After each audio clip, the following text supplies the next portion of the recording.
welcome to a sold-out house at Florida Field in Gainesville, Florida. Tonight, it's the LSU Fighting Tigers, 3-1 on the year, coming to town to take on the 10th-ranked undefeated Florida Gators. Hello, everybody. I'm Ron Franklin, and welcome once again to ESPN's primetime coverage of CFA football. Another backyard brawl this week in the Southeastern Conference. Last week, LSU with an upset win over the 11th-ranked team in the nation at Texas A&M.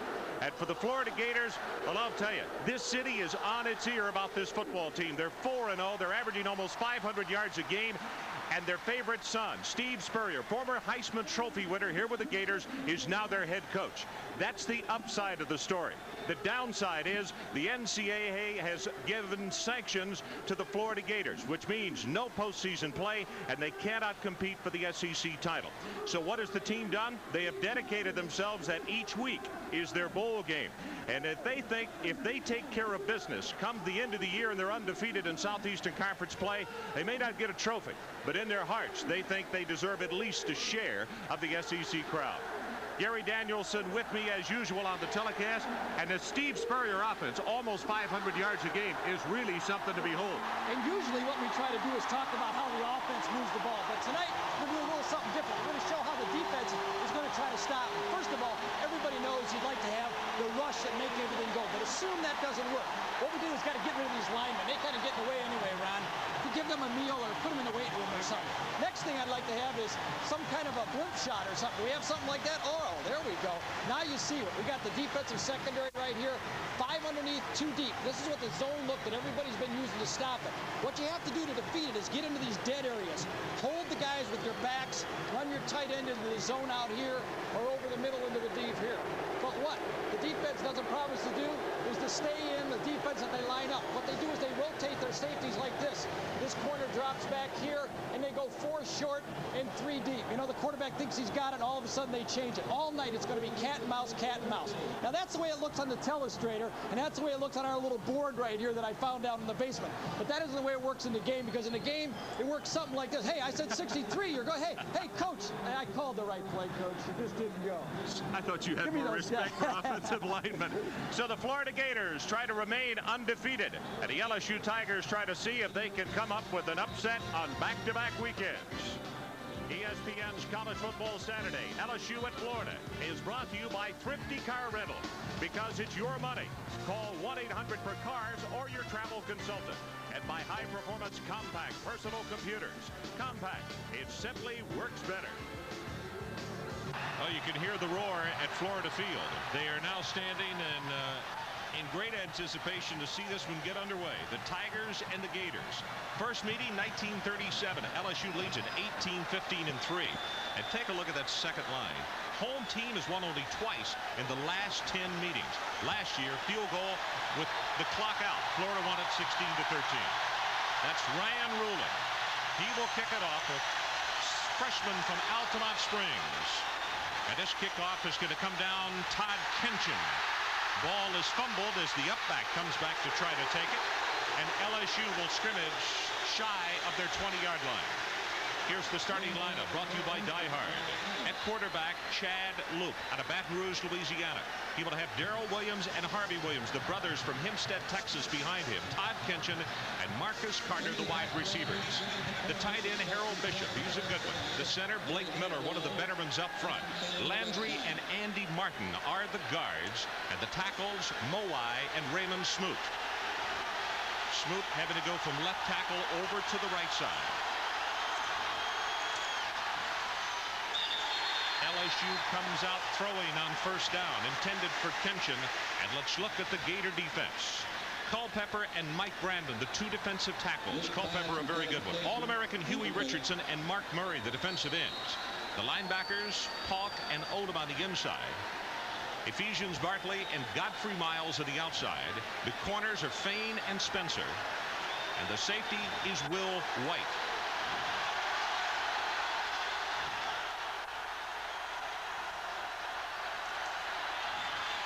Draw play. Harvey Williams runs into his own man and then fights it out for about 5 yards in the play as Bartley is the man who comes up defensively for the Florida Gators.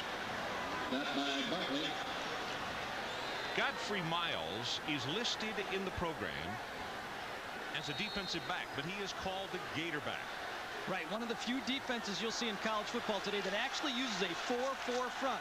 4 defensive linemen and 4 linebackers. He'll be all over the field, but primarily to the tight end side. Third down. LSU needs the 28-yard line. Loop, incomplete. Bishop, the intended receiver, and he got belted very hard. Tim Polk, one of the first men in blue to get there and make the hit, and LSU will have to punt.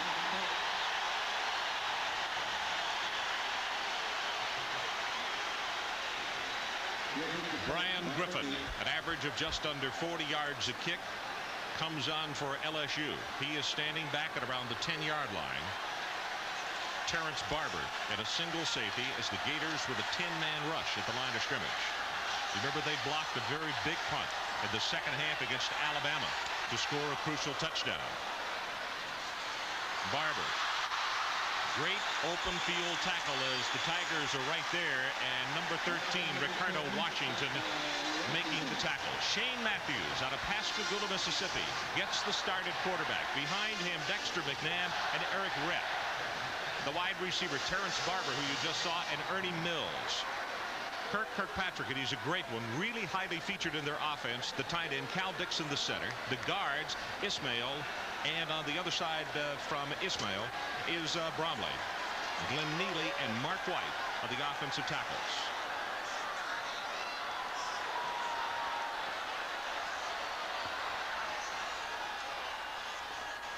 Matthews, short drop, and the ball is batted down at the line of scrimmage. As you can see, Barber on the near side, I'm not sure that he could hear. Let's take a look at the LSU defense. The starters tonight as King knocked it down. LSU starting with a new alignment. Scott Wharton is the nose guard. The defensive tackles are Mouton and Boutte. The inside backer is David Walkup. Outside, Mike Hewitt and Sean King. He's a new starter tonight. Wayne Williams and Ray Adams are the cornerbacks. The safeties, Daryl McCorby and Anthony Marshall. And Corey Raymond is the 5th defensive back as the Tigers open with a nickel situation defensively. Shane Matthews is going to be hit and a sack way back at the 35-yard line. As defensively, the LSU Tigers really fired up early. Well, if they can get a pass rush like that, that's going to make it real easy no matter what type of secondary you look or how many linebackers. There you see the 4 men are coming on every play. Sean King is a linebacker, but he's a rush linebacker. That's why they have him in the ball game. And Boutte and King kind of team up for the first sack, and it's 3rd and long already.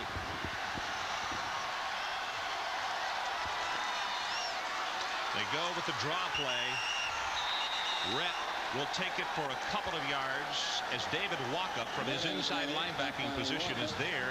So Florida, after such a great defensive stand to open the ball game, LSU comes back with their own answer to that.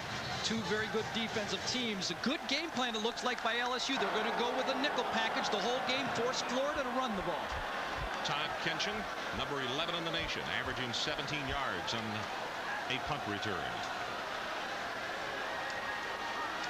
Arden Chetevsky has been moved. He also was the place kicker. They have moved him to punter because they were not pleased with what had happened earlier. Fair catch has been signaled and made at the 29-yard line. So with 12 minutes, 34 seconds left in this opening quarter. Both teams with an offensive possession. So far, it's been all defense. Ron Franklin and Gary Danielson in Gainesville, Florida. 1, 2, 3, and punt for both offenses on their opening series.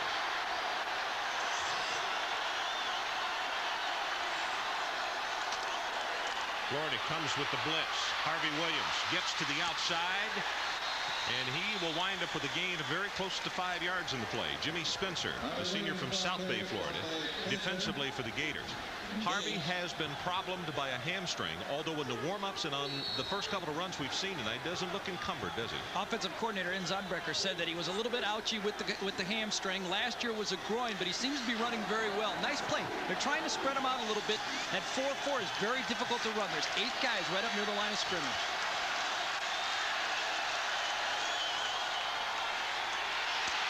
Luke going to go long, and he's got tension, and he overthrows him by about 4 yards. Oh, and Loop is upset with himself. The defensive back had fallen down. Right. Tension had played through him at around the 35.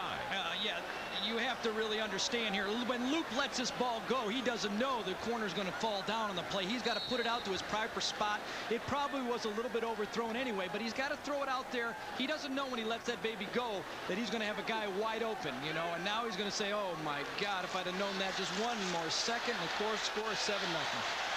Plus the fact he had some assist from the back with the shove, which added some impetus to the pass. Third down, LSU. They need the 40. Harvey Williams, that is a great one-on-one hit, denying him the first down. Jerry Odom, number 57, the senior from Merritt Island, stepped up, and the redhead put an end to that run quickly. Odom did a nice job. Florida was up again. They showed man coverage in the secondary. Their linebackers were up tight. If you pop one through like that, that's a big gain. Good tackle by Jerry Odom. Well, the 2 games we had Florida on last year, we mentioned number 57 time and time again. Well, he's a good one. Brian Griffin, Jr. from Memphis, with his second punt of the night. First kick was good for 33 yards.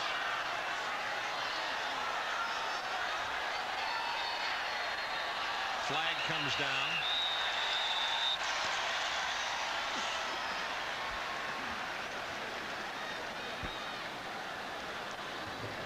Dead ball, delay, offense, 4th down.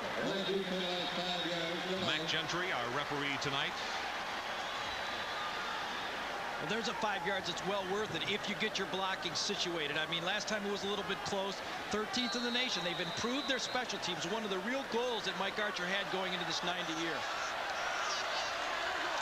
We'll talk more about that as the game goes on, but something that Mike was really displeased with last year, and that was the play of the special teams. He said they had 33 mistakes when you broke down last year's game film. Terrence Barber. And again, he will be stopped after maybe a pickup of 1 by Ricardo Washington, the reserve tight end. So 37 yards in the kick, 1 yard on the return. Washington is going to grade out really high. He's got 2 individual tackles on special teams so far. That's good. And national television also. You have to assume that this defensive changeup by LSU that usually features a 3-man line has caught Florida a little off balance. Now, Steve Spurrier is one of the best in the country at adjusting. Let's see what he's done so far.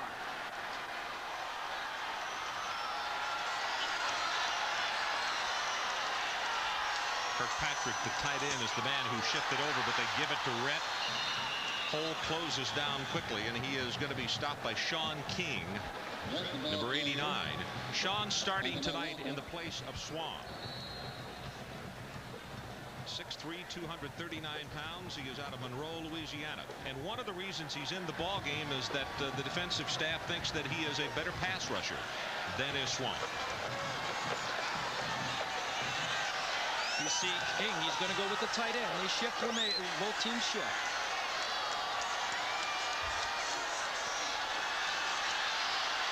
Matthews going to run to the 35.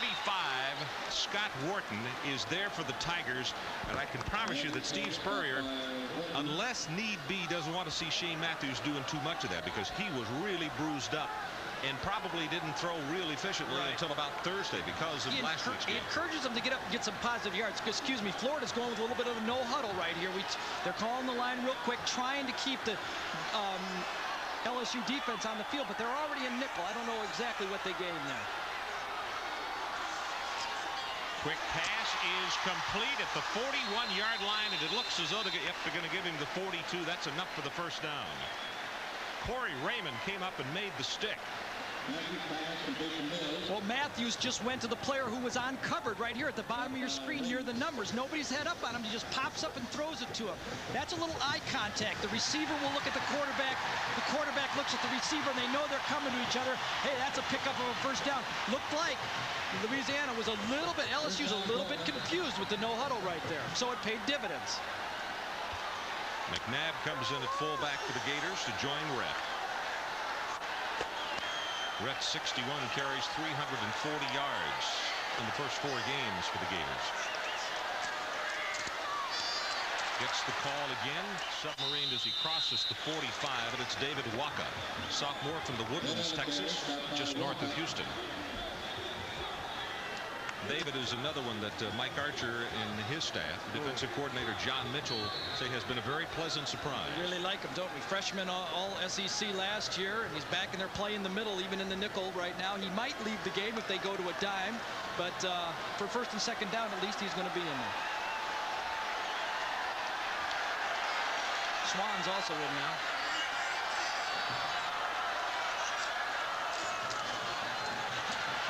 Matthews drills it complete to Barber, down at the 38-yard line.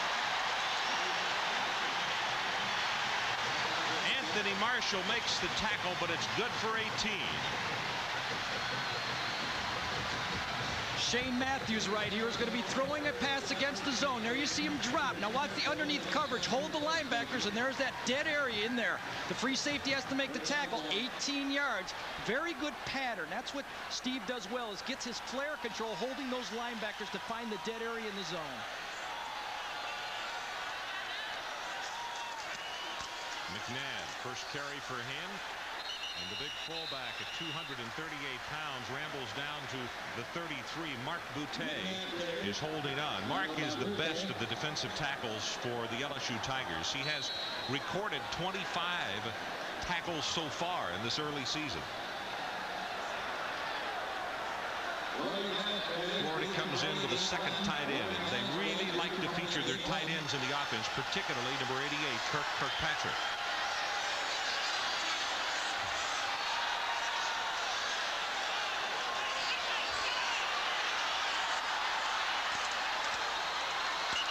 Flag down, and it's going to be delay of game, I believe, against Florida. Yes, you're right. So rather than a second down at about 6, they're going to scrimmage with a second down and around 11.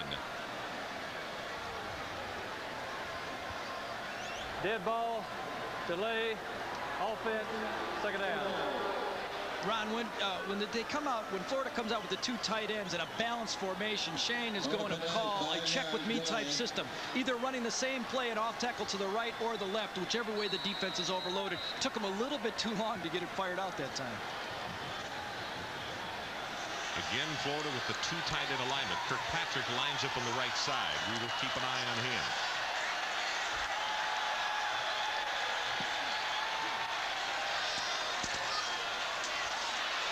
Matthews, great protection, incomplete, and he was throwing for his other tight end, Greg Keller, down at the 30. And as you can see him readjusting his jersey, I think he got yanked out of his lane. This time they drop back from the 2 tight ends. There you see Kirkpatrick going in. This time it's man-to-man, and the receiver and the quarterback were on the same page here. You wonder if they had an adjustment for man or an adjustment for zone. Everybody has to be reading the same thing. That's what the defense is trying to do, confuse everyone by changing up.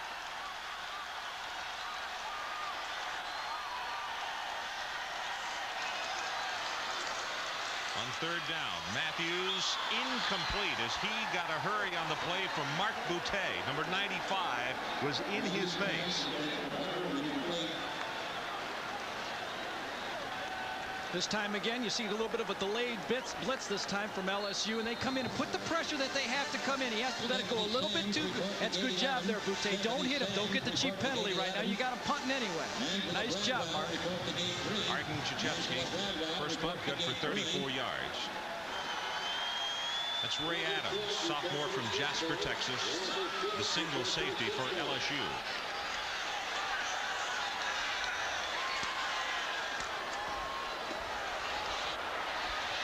Angles it for the sideline, and he's going to get it as they move up the field, and this one's going to be in the vicinity of the 10-yard line. Still walking. They're going to mark it out at the 11. No score. 6:43 left in this first period. For this young gentleman, in fact, one of the youngest Division I coaches at age 37. You could see his record. And he told us earlier this week in the conference call, he said, I simply don't know which team's going to show up. He said, Georgia, we played well. Vanderbilt, we had 42 new people taking a trip for the first time. Very young.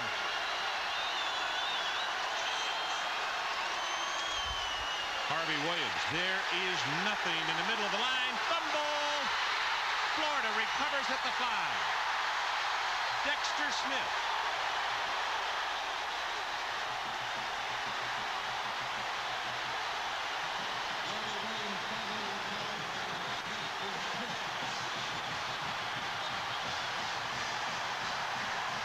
Here you see the replay from behind. Williams is going to get the ball right here, but it blows up right in his face, and there's nothing he could do about it. He's trying to get a little extra yards, and the ball just ends up free.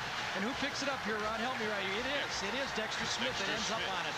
And a 5-yard line, too. LSU can't make mistakes like that. Carlton Miles, I believe, is the man who knocked it loose.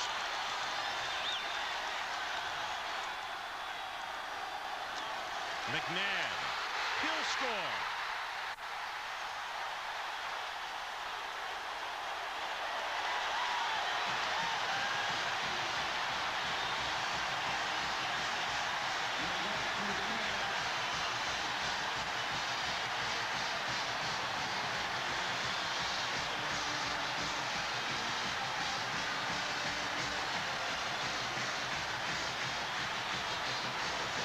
Chepsky tries to make it 16 extra points in a row for him this year.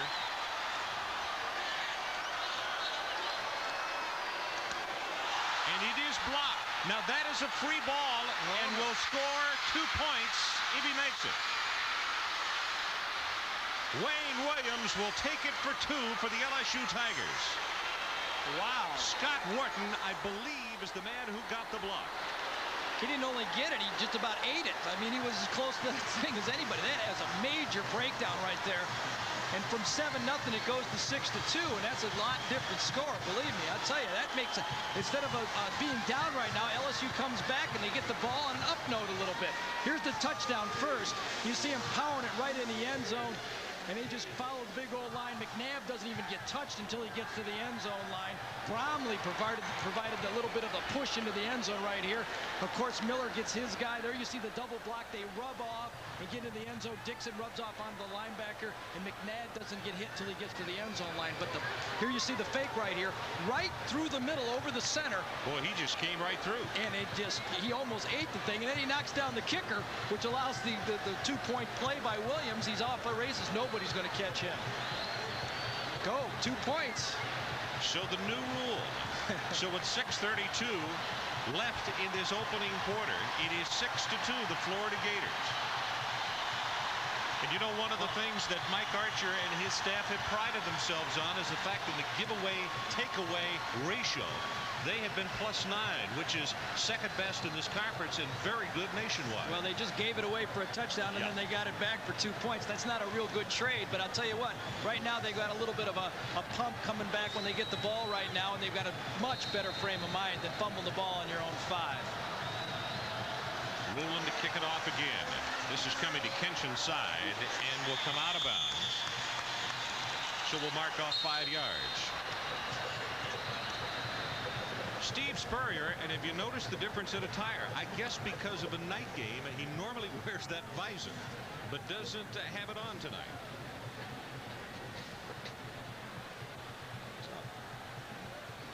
Boy, career block kicks. Scott Wharton now with 2. But this is something that the LSU special teams have prided themselves on over the years. One other thing that we talked about just before the turnover and the touchdown was that LSU last year with 33 mistakes, according to that man there, and he said many of them led to points. And in fact, Gary, our opening telecast I saw year that. That's right. was in College Station. Was it about 95 yards? 93 yards on the opening kickoff. And kind of set the tone for the year for him. Did it ever. And 4 and 7 year. There's a look at Wharton, who has gotten his second. Now the Gators will kick it off in the 30. My question to you is, you gain momentum by scoring the touchdown. How much is it deflated by the block kick and the 2 points LSU gets? Well, there's no doubt. I mean, Florida, they just score a touchdown. Everybody comes back. The coaches are all yelling at you. You don't even have time to celebrate. You know, you're over there saying, everybody's going, what happened? Well, we just scored a touchdown. Todd Kenshin from the 11.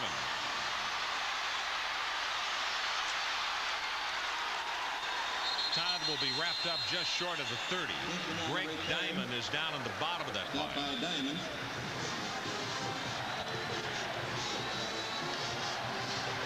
Well, defensively, this has been a fun thing to watch as far as cat and mouse, because Florida, with their 4-4 defense, certainly different different from what we have seen early on in the season. Anybody else has seen. I can't think of another team that's using in a lineup just like this.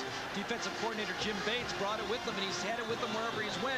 He was the head coach of San Antonio Gunslingers in the USFL, and he said he led the league's interceptions with it. So he has a lot of faith in it. Steve Spurrier says it works.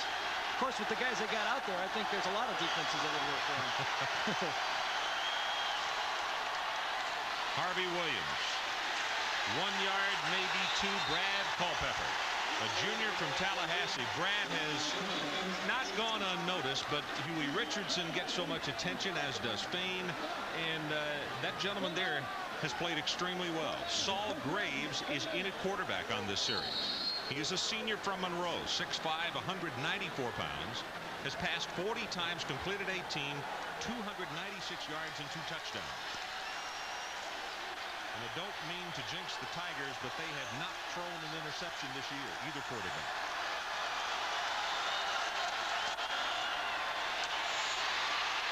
Harvey Williams able to barely turn the corner. Dexter Smith and Jerry Odom are there to wrap him up.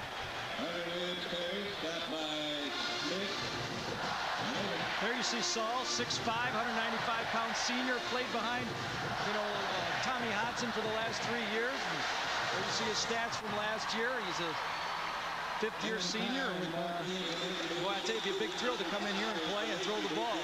Well, Luke took over the job week before last, and Saul was not happy about it. But Mike Archer, when he told him, he said he's a team guy. He said, I don't like it, coach, but whatever's best for the team, that's what we'll do. Pressure from the backside, and the pass is incomplete. You could see Graves going after the ball. As 54, Mike Murray was coming from the backside, the senior from Apopka, Florida. And LSU will have to punt for the 3rd time. Well, I don't know if he was throwing that ball or not, but here's an isolation on Huey Richardson, the great sack master for Florida. Great spin move there. He's coming, gets up on the jump, and there's the fumble right there. But Saul gets back on the ball, and they called it an incomplete pass, but it was close. Murray came from the backside and hit him just as he was letting go of the ball, it looked like. 2 punts for just over 30 yards per kick for Griffith. Pressure up the middle, and they block it. That's Odom. 57 got it.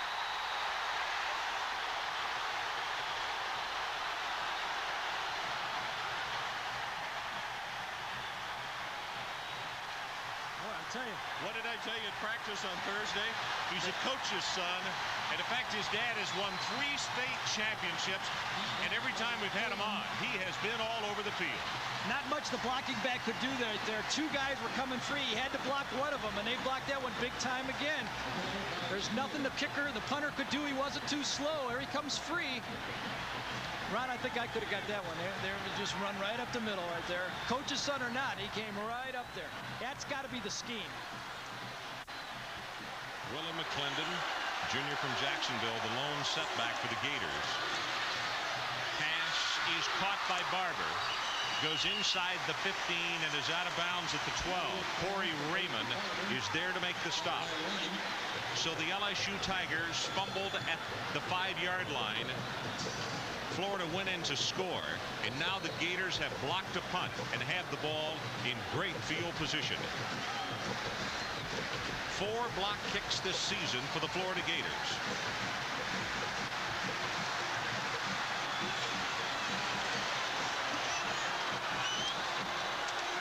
Straight up the middle, Willie McClendon, nothing there. Defensively, Clayton Mouton. You could see number 59 get between the blockers, came up in the crack and knocked him down for no gain. This is a young defense for LSU. They don't have any seniors on the football field, only 4 juniors, the rest sophomores and freshmen. They don't need field position like this early in a big game. I mean, they want Florida to drive the whole field if they do it. I mean, this is very, very tough. Inside the 10, 13 of 14 times the Gators have scored. Play action, all wide open. Kirkpatrick will walk in.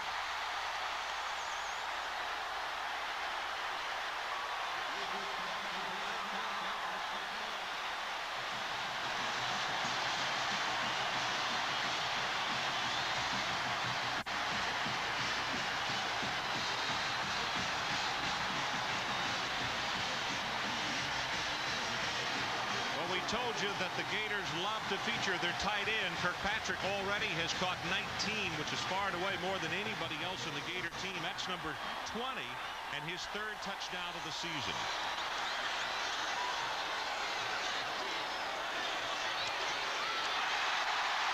Kuchevsky is good. Well, it's not like this is any big surprise play for the LSU defense. If you watch the film, they do it constantly. They're going to play action to the strong side tight end, and the tight end comes across the field. It's man-to-man coverage, and nobody picks up the leading receiver for the Florida offense. That's an outright bust. You think it might be a pick or something, but no, somebody just missed him.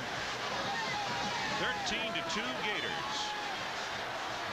13-2 with 4 minutes left in this opening quarter. Ron Franklin and Gary Danielson in Gainesville, Florida.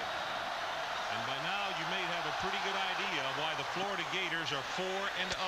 Todd Kenshin fumbles it out of bounds, shy of the 15. And now some late hitting up around the 32-yard line. No flags have been thrown, as players were not throwing fists but throwing shoulder pads well after the whistle had blown. Now all is calm, and you see 16 Chad Luke, the freshman from Baton Rouge, comes back in for this series, replacing Saul Graves. It's very unfortunate right now with their field position they've had, because you're going to see the Florida use their 8-man defense, and it's very tough to throw backed up with a freshman quarterback, but that's really what the defense calls for, is to put the ball in the air. Ed Zonbreaker said that he wanted them to maintain their average, throwing only 15 to 17 times a game. As you see, Harvey Williams with the carry.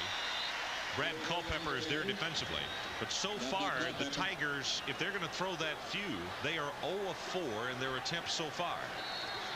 Well, that's probably a good stat for them right now, the way they've been laying the ball on the floor with running game, and the way they've been getting the punt block. So they have to throw the ball. They just can't look at it 0 and 4. They got to say, we have to put it up. We're not going to be able to run against this defense.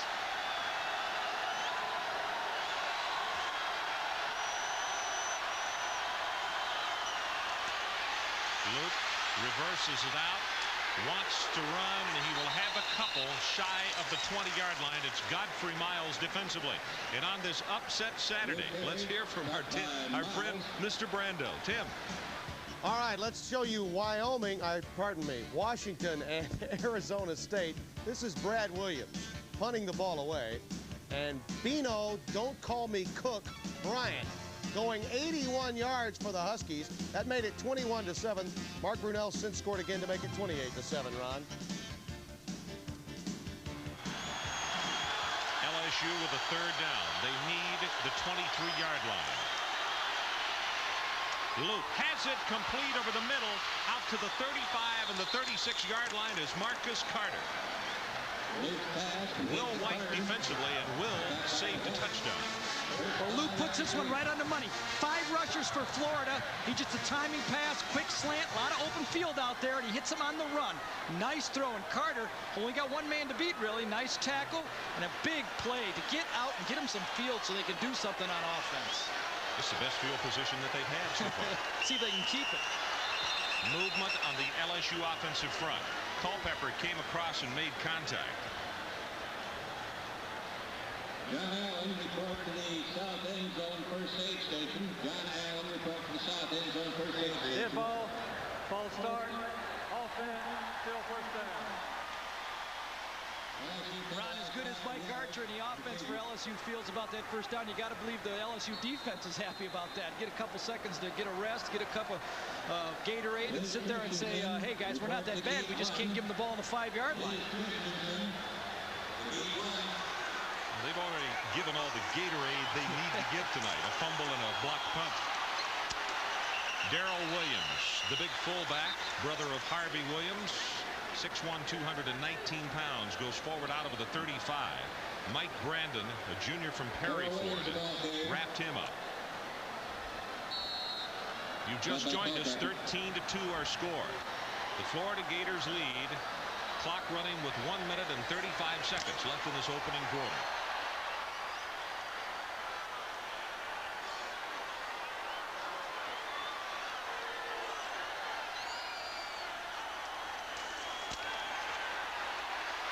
Luke out of the backfield to Darrell Williams, fumbles the ball, and they scramble for it at the 40. LSU, yes, LSU has recovered. That's Darren Landry. You want to know why you can be an All-American in college, high school, or in the pro? You can be a player. It's with hustle. I know he's got great talent, but watch him work. One guy, two guy, he's swinging. He sees the ball throwing. He's running downfield. Look, get on the ball. He's all over. He doesn't just want to rush the passer. He wants to be around the ball. Great All-American there, Huey Richardson. And they're asking him to do something different this year. He is not the impact player at that position that he was last year. Well, sure, those outside linebackers get a lot of free runs at the quarterback. Harvey Williams. Can he turn the corner? No.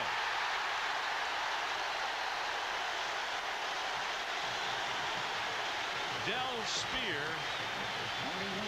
who's only a sophomore from Miami, would not let Harvey turn the corner, and LSU will have to punt again.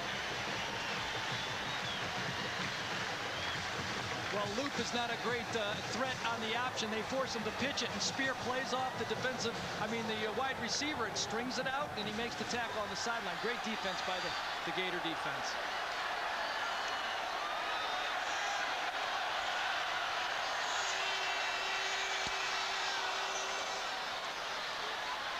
Barber at the 26. And LSU single tackling on the kick return teams has been very good tonight.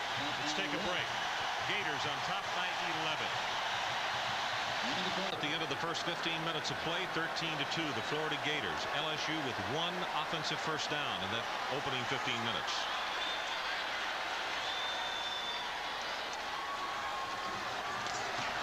Batted down at the line of scrimmage by Mark Boutte. He was just trying to throw to his running back, who was circling out. Steve Spurrier loves to use his backs coming out of the backfield to control those linebackers, but Boutte on a hard charge got the hand up. The captain came through and batted it right back to him. It's like the old basketball jump shot. You shoot it and it's in your face by the time you let it go again.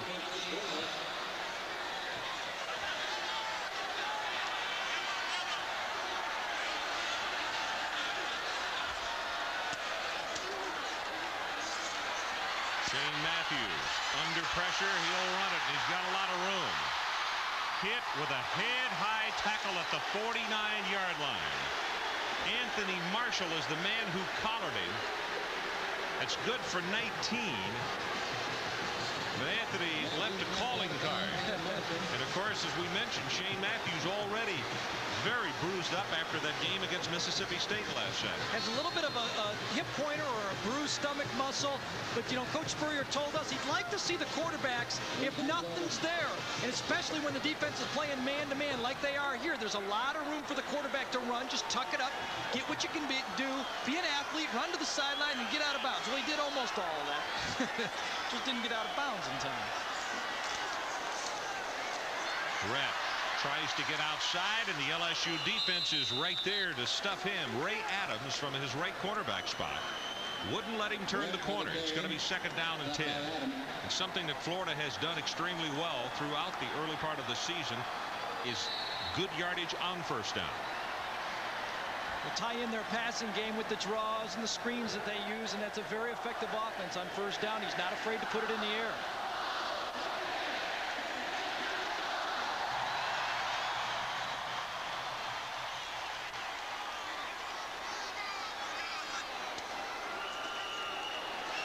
I think you could see 2 or 3 offensive linemen start to back out before the snap of the ball. And with that, Florida is going to be assessed a 5-yard penalty. 13-2 our score, and the storyline so far. Florida 2 takeaways, 13 points. Williams, LSU takes that extra point and goes the difference. It's Wayne Williams. LSU has not crossed midfield. Jerry Odom with a blocked punt for the Florida Gators, and that has been the story. Steve Spurrier and Mike Archer on the other side of the field. Too many guys out there. He's gonna. Yeah. That's a good formation, but you got to do it north of the border. Florida now will have to take a timeout because of 12 men on the field.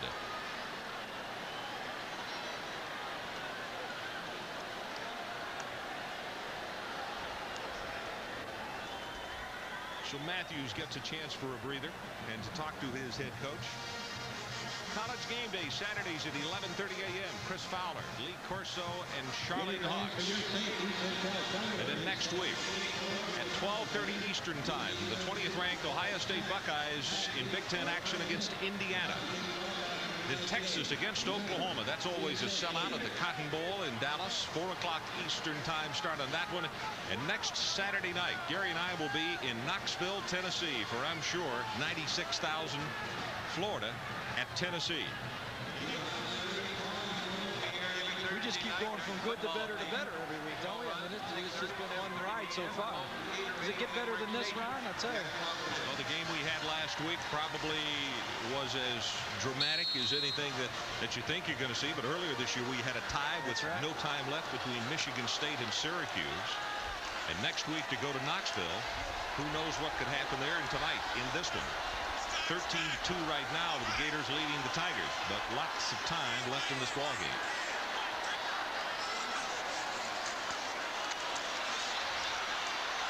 Matthews, Boutte will shove him out of bounds at the 40-yard line. And right now, the Gators are going in reverse. LSU crossed him up a little bit there, went with a little bit of a man underneath, 2 deep safeties. That way those guys, the 5 guys underneath, can lock up and play him very tight because they know he's got free safety. There you see number 14 playing in the middle of the field. Everybody else has a man. Shane's got nobody to throw to. Just get out of bounds.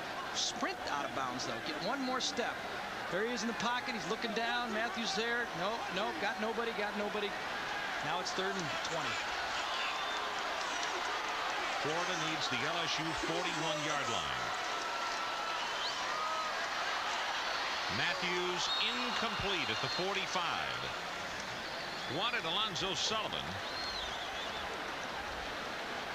Wayne Williams with very good coverage on the play. Here you go, a little look at what the coaches see when they review the game. You see the cornerback right about in the middle of the field right now. The guy's going to break in on the 50-yard line, and the corner's staying with him. The reason he can gamble like that is because he knows he has 2 free safeties deep, and he can run under all those crossing routes that Steve Spurrier offense loves to throw. Those crossing routes about 15 yards deep. Arden Krzyzewski waits for the snap back at the 25. LSU is coming after him. And a booming spiral sending Kenshin all the way back to the 15-yard line. Kenshin will take it out to the 22 as Del Spear made the special teams play. Timeout. Gators 13-2. 13:29 left until halftime. LSU will scrimmage from just shy of their 22-yard line. We have Calvin Wyndham and Derek Pope in the LSU backfield. First time that we've seen them tandem tonight.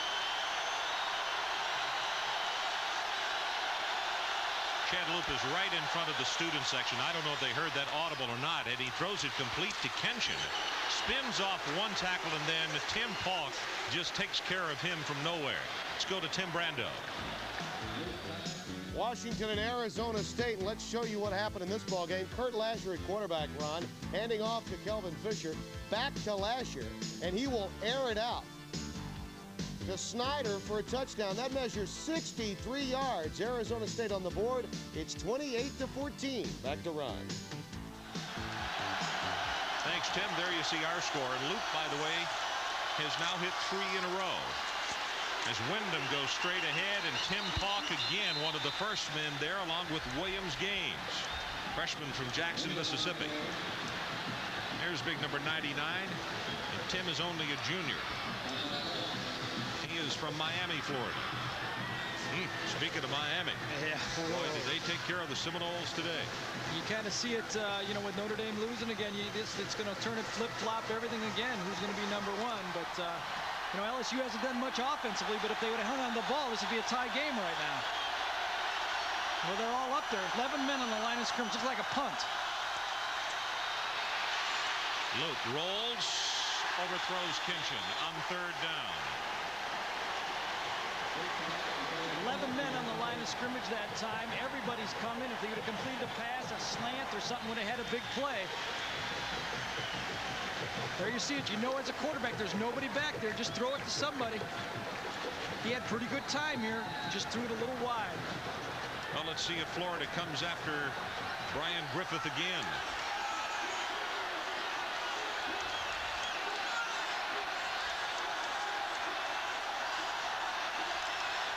Yep, they're coming right up the middle, and he drops the football. It has been picked up by Florida, and that ball will be dead at the 17. You can't advance that because it was behind the line of scrimmage. Daryl Mickle with the football, making the recovery.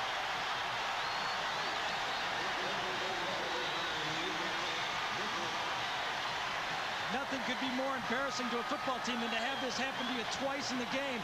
Same thing, they came right up the middle. If he'd have punted it, he got it blocked for sure. He tried to let it go. I mean, that was the only thing he could do, and try to pick it up again. It wasn't a bad move. But the same scheme, the fullback couldn't block two guys. He had to pick one of them. Tim Pauk was the man who was coming up the middle that time, but you're right. He may have saved a touchdown by not kicking it.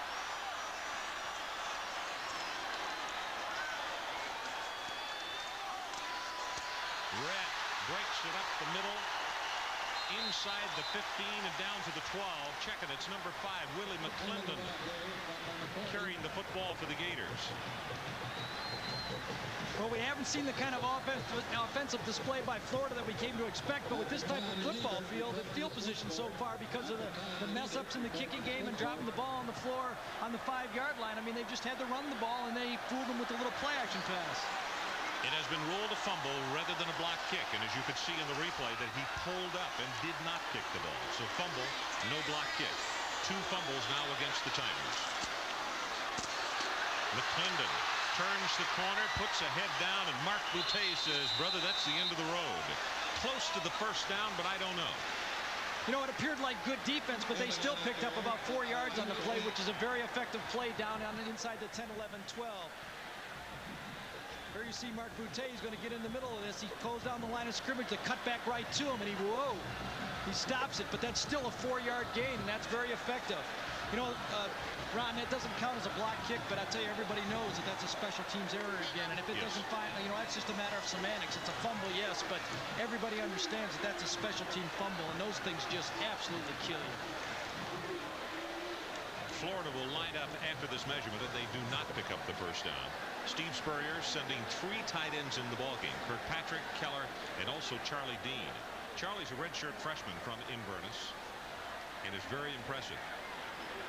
In fact, maybe the best blocker of those 3 tight ends.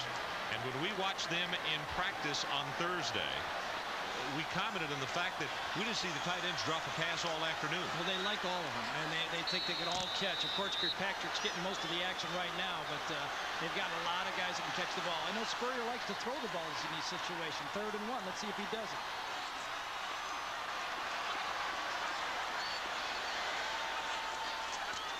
Quarterback sneak.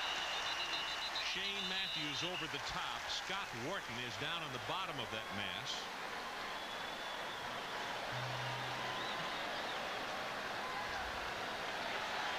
And you can see that Ismail, number 77, Hisham is saying it is a first down, and he's right. So it is a 1st and goal, Florida Gators. Steve would like to show a little bit of air Spurrier tonight, but so far it's just the field position is dictated to run the ball and stick it into the end zone.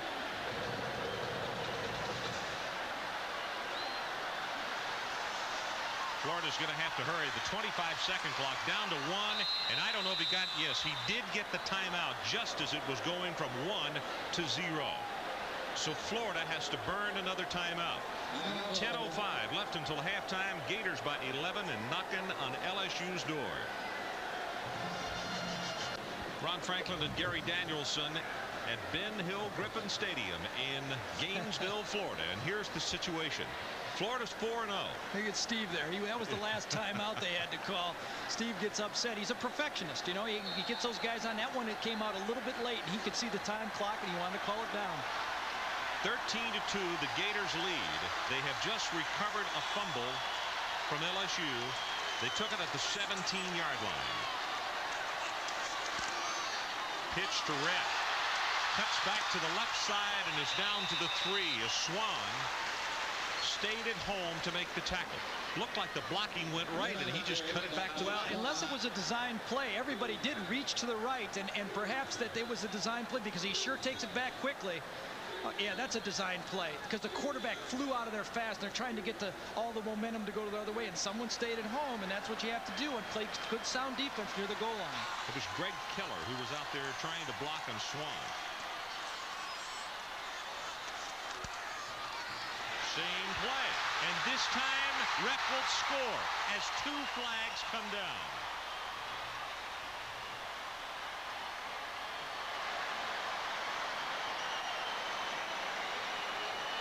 Well, obviously in the films have showed that type of counteraction, that LSU really flows to the pitch, man. But I think we got a flag right there, and let's just see what it is, because it looks to me probably holding, the LSU says. That'd be a nice one. Holding, offense, second down.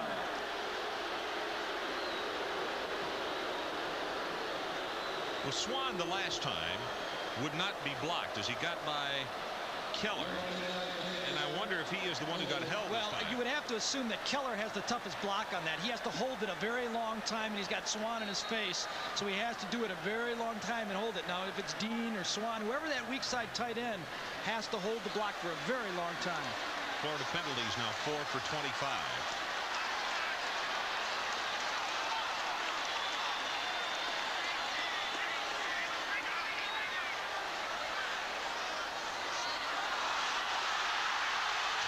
Second clock is down to 1, and he has to call another timeout.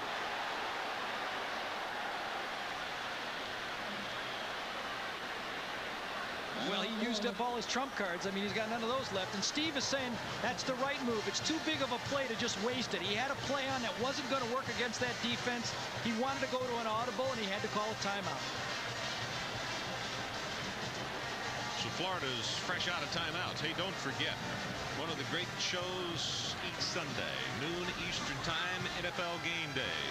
Chris Berman, Pete Axtell, Tom Jackson, and then coming back at 7 o'clock Eastern Time, NFL Prime Time, to wrap up what has gone on in the National Football League tomorrow. Game Day is one of the great shows, but prime time's even better because you don't have to watch football all day. You can just watch all the action at 7 o'clock. Go out and cut the grass or something. Well, this is Gator country, home of the Fighting Gators. That's what those blue and orange signs across the way read. And this capacity house has been cheering with every move the Gators have made tonight. If LSU could hold them to 3 points here, it would really be big. 16-2 is still only a 2-touchdown difference, so that's really the goal that LSU is trying to accomplish here. Second and goal from the 13. LSU fakes blitz. They stay at home. In the end zone, Mills, touchdown.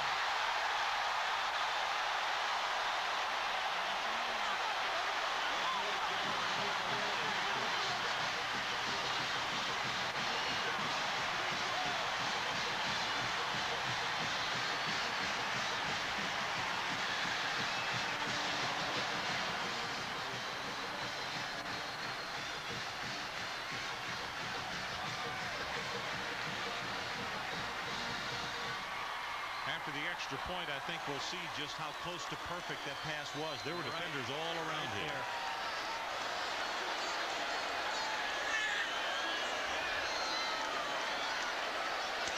Low pass, Arden Chachevsky knocks it through. And the Gators go on top by a count of 20-2 over the LSU Tigers. Here you see the LSU defense. You see number 25 is going to move out of the screen, and they got one-on-one right down the gut. Near the goal line, you have to put it on the money because a lot of guys are not going to drop that deep. And you have to throw it hard, not a lot of air, and right in stride. And that's exactly what Matthews did. Put it right to Ernie Mills, and he's averaging 23 yards a catch, but he only didn't need that many that time, but he could have gone a lot farther. 7 points when they were trying to hold on for just 3. You know, Gary, this community has gone through a lot. The homicides just at the beginning of the class year. People were afraid to go on the streets at night. And in a small way, this football team and what they have done has given them a sort of release. Steve Spurrier's new offense? Fantastic. I think Steve Spurrier is great. I think he's done a lot for the Gators. Our coach, Steve Spurrier, he's changed the whole offense. I think he's given it a breath of fresh air. The community has been looking for something to be happy about. We've all come together and we decided that We're going to stick together, and the Gators are going to be our team. Basically, everybody just wants to carry on, play a little football. I think they're coming out more, and I think it's all due to the football team. And there's the young man right now that is directing what has been a beautiful orchestration offensively and defensively. Let me tell you what Florida has done as far as making things happen tonight with the special teams and also the defense. They scored their first touchdown. The possession was only 5 yards because they picked up an LSU fumble. First running play, Rhett took it in, or McNabb took it in for the score. Then they blocked a punt. They only had to travel 18 yards. And on this last one, LSU, Griffith saw he was going to get it blocked. He fumbled the ball. They take it at the 17. So I guess the point I'm making is you can't really point the finger at the LSU defense, because with that kind of field position against this kind of high-octane offense, you're really putting yourself in jeopardy. Oh, yeah, you're dying just to try to stop the pass. And from down there inside the 20, you've got to stop the run also. John Mitchell told us, the defensive coordinator for LSU, he was worried they might throw 50, 60 times and tire his guys out. But I think if he would have heard this scenario of getting the ball on the 18 or 5-yard line, he would have had something else to worry about. He wouldn't have been able to sleep for a week. Isn't that the truth? You've got a shot just a moment ago of Odell Beckham. He's a sophomore from Marshall, Texas. He is one of the deep backs for the LSU Tigers on this return team. In fact, the kick is coming to his side from the 4. Breaks off a couple of tackles, tries to get to the outside, and he had just a couple of guys to beat at the 30-yard line. That's a 25-yard return. 9:09 left until halftime. Not to be overly elementary, but it is paramount that LSU gets something out of their offense on this series. Well, it's never easy to move on this Florida defense, and if you can't throw the ball effectively to face that 8-man front, you're in for a long night. So let's see what they do. They're going to try to spread it out.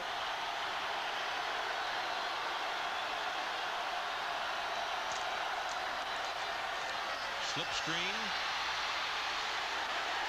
Good for 1 yard, and now a flag has been thrown at the 31-yard line as Jimmy Spencer was there defensively. Stop by Spencer. Flag. Face mask. Personal foul, 15 yards. Defense. On the back, first down. They saw man-to-man right there. Jimmy Spencer inadvertently grabs the face mask as he's going to kind of had him in the ear hole more than the face mask. What kind of penalty is that? It's an ear The other hole. side of the hand was on the face mask, and this is more than incidental, because it is the major. And he did pull him down with it. There was no doubt he didn't try to let go. That's right. If you pull on the face mask when you grab it, it is not the 5-yard variety. It is a major penalty. I think LSU will take 15 yards any way they can get it right now if the boy's healthy afterwards. Best field position of the night for the LSU Tigers at the 47.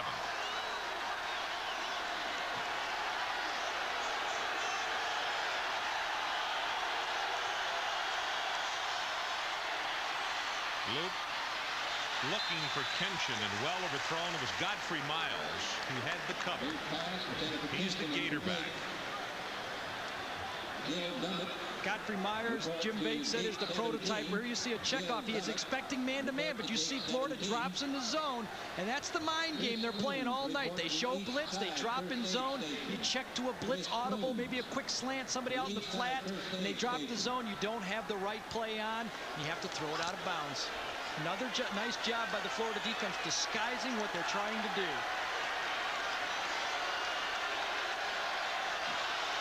You see everybody on the defense within 3 yards of the line of scrimmage right there. Luke also saw them, turns and calls a timeout. 8:37 left until halftime. Gators 20, Tigers 2.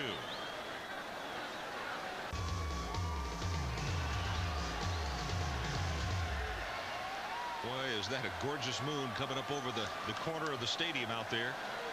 The people in this town are so up in the air about this football team, they probably will say that is Florida orange, the color of that moon. Hard to argue with them the way they're moving around tonight. Everything's going to be orange around here. Their offense gets a lot of attention, but this defense is extremely good. Look how many men are at the line of scrimmage, almost 11. And Luke Loop is going to go long.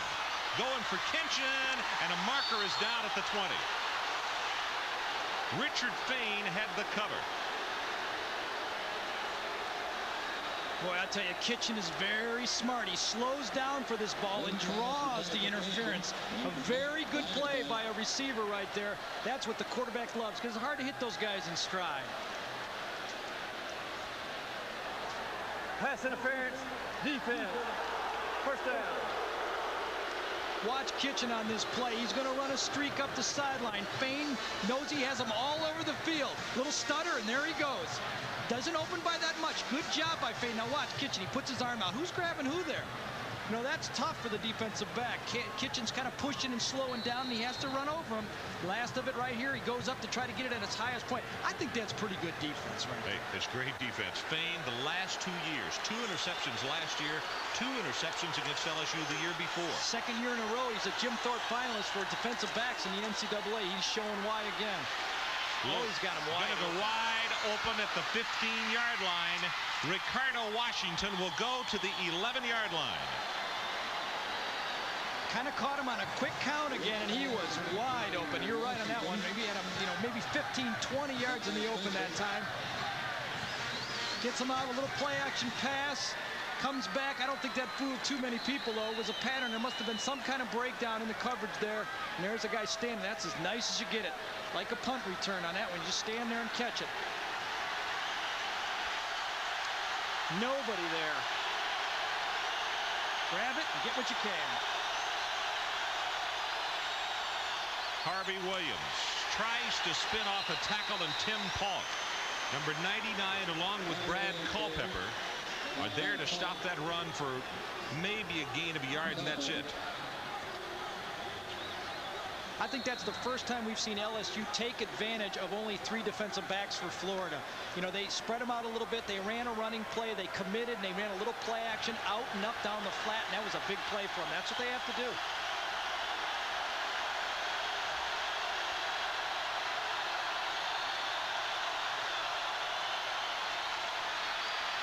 Luke drills it, incomplete. Harold Bishop had it go off his fingertips, but it was tipped by a defensive player. I think it was Jerry Odom that got his hand on that one.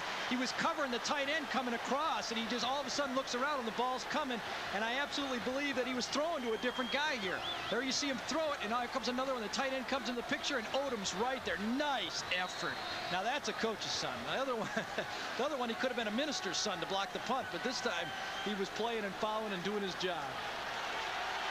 As we said, Jerry's dad, the head coach at Merritt Island, Florida. And it seems like everywhere we've gone this year, we have seen youngsters from that high school. A really good program. Luke lofts it in the end zone, and that one is intercepted by Richard Fain.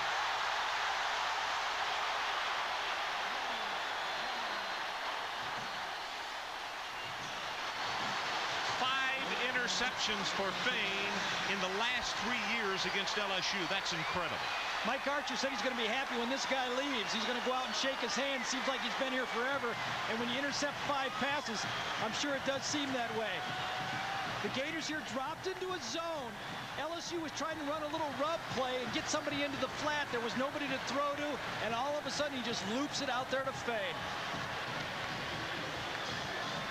Williams and Kinchin collide right here, but they were still playing zone. I don't think it would have affected the play too much. He was throwing into it, and as he threw the ball, he got hit a little bit by Huey Richardson.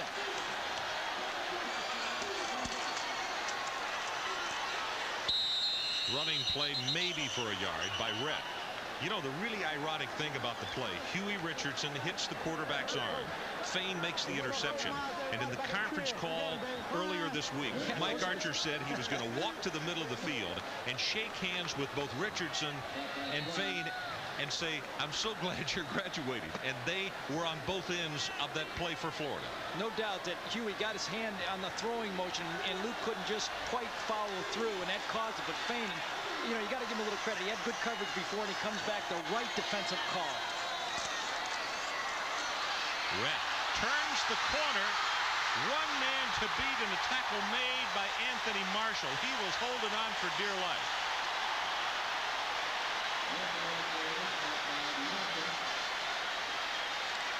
Here's the front part of that play, Gary. Huey Richardson. One more look at Huey Richardson. They're trying to run a little rub play in the flat right here. Huey's man on man. He pushes him back, and look at Luke can't follow through. You really can't say that he, just dumped it out in the flat and it was a bad throw. He might have been trying to throw that into the first row. So give the credit to Huey Richardson. 19 tackles in this game last year. 3.5 sacks.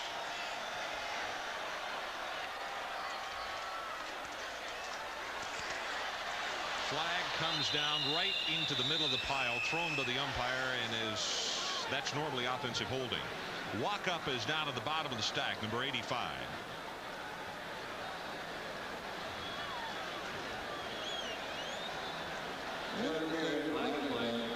Holding offense. Your first down. Ron, I swear to you, when you have an offense like Florida does, and you get a penalty like this, a 10-yard penalty, as a quarterback, you're going back and saying, that's all right, just more room to throw the ball. How much room do you guys want? This is 90 yards they've got. It's just, I know, instead of running the ball, he says, Coach Sperry will throw it now. Let's throw it. I want to throw the ball. Well, this is national television. Let me throw the ball. I can throw it for 400 yards.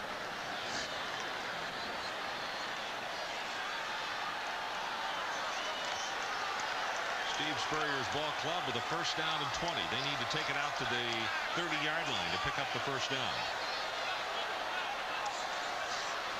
You're right. He's going to air it out on first down. Going to go long. It is intercepted by LSU's Ray Adams.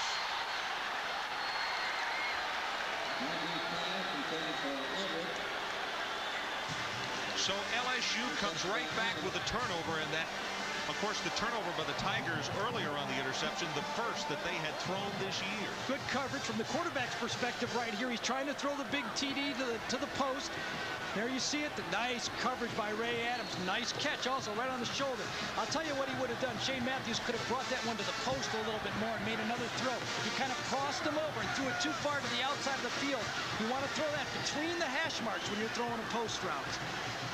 You don't want to let that corner come back and make the play just for that reason.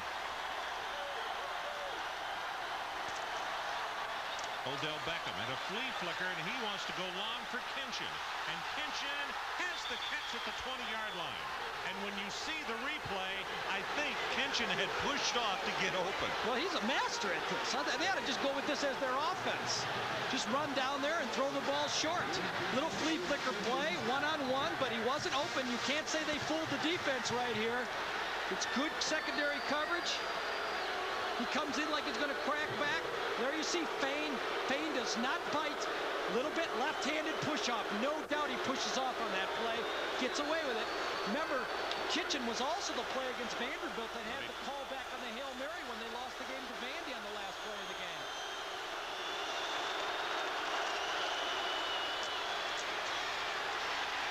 Running play to the 15-yard line with Beckham is Jerry Odom defensively for the Florida Gators.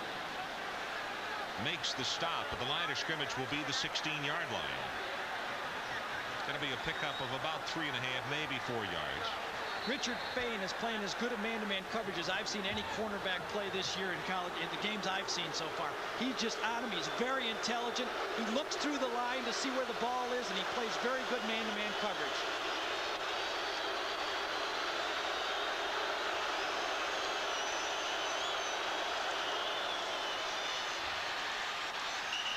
Jermaine Williams on the carry. In fact, we didn't even have him listed on a 3-deep. Well, I'll tell you, they got it right back down there again, and they really need some points. I mean, before this half ends, they're going to go in there, and all they're going to hear about is the drop balls, the fumble on the 5-yard line. If they can put it in the end zone, Mike Archer has some good things to say at halftime. 20-2 the score as we're getting close to 4 minutes left until halftime. LSU with a third down, 3.5 yards for the first. Slip screen incomplete as he underthrew it. Spencer was the closest man to it, but the relentless pressure by this Florida defense and the field goal unit comes on for LSU. They rushed 8 guys again, Ron, and it was man-to-man, and they had a good call on. But Chad Luke was just a little bit too much in a hurry that time. He could have taken his time. He felt the rush, made the fake, and he could have taken his time and hit the guy. They had a good play on it. This is a 30-yard attempt by Pedro Suarez, who's a sophomore from Hialeah, Florida. 3 of 5 in field goal attempts this year. Plenty of distance, and he splits it.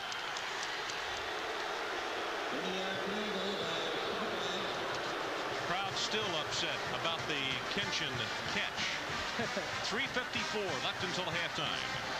U.S. Army Student Athlete of the Game is brought to you by the U.S. Army. Learn how to get an edge on life. Be all you can be. And our Student Athlete of the Game is Huey Richardson of the University of Florida, an economics major with a GPA of 3.1. And, of course, an All-American. Steve Spurrier said he talked to Huey and said, we want you to come back, and explain to him. That's what Steve does so well. He's such a great motivator, and he can understand how to talk to these guys. He said, Huey, we're going to throw the ball this year. That means we're going to get ahead in these football games, and you're going to have so many more opportunities to rush the passer and just build on that sack total, and you'll become even more valuable in the upcoming draft than you were this year.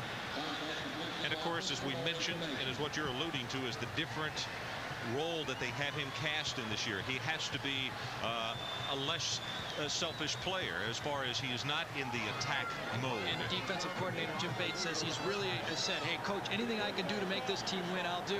And he just says, hey, I'll get my chances to rush the passer. You know, the outside linebacker, that's the Lawrence Taylor spot. You can come in and get a free run. You got a back blocking you sometimes. Sometimes a center or a guard pops out to block you.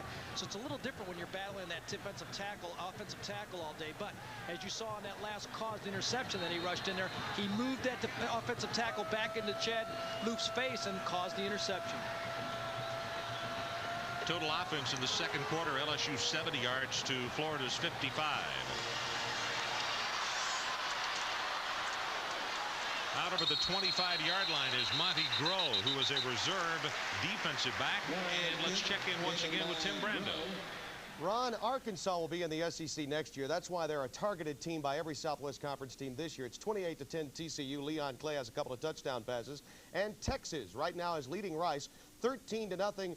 And you will see, of course, the Horns taking on the Sooners next week at the Old State Fair game in the Cotton Bowl. Let's get back to you. Thanks, Tim. You know, Fred Goldsmith is the head football coach at Rice. He's done such a marvelous job. He and Steve Spurrier are very good friends. Fred is a University of Florida grad. And, in fact, Fred was in Spurrier's wedding. Shane Matthews dumps it out on the safety valve to the 25, 35, to the 40, and still going as McCorvey has to come up and finally make the stop after a gain of 16 yards on McNabb. If there's a trademark to the Steve Spurrier offense, it's this play action out of the I formation. You see the backs. They fake, and then they get involved in the pass pattern. It's a deep drop zone by LSU, so he hits the check down. This time, Dexter McNabb takes it and makes something. You know, gets a first down out of a 2-yard pass, and everywhere Spurrier goes, he trains those quarterbacks. If it's not open deep, hit the backs, move the ball.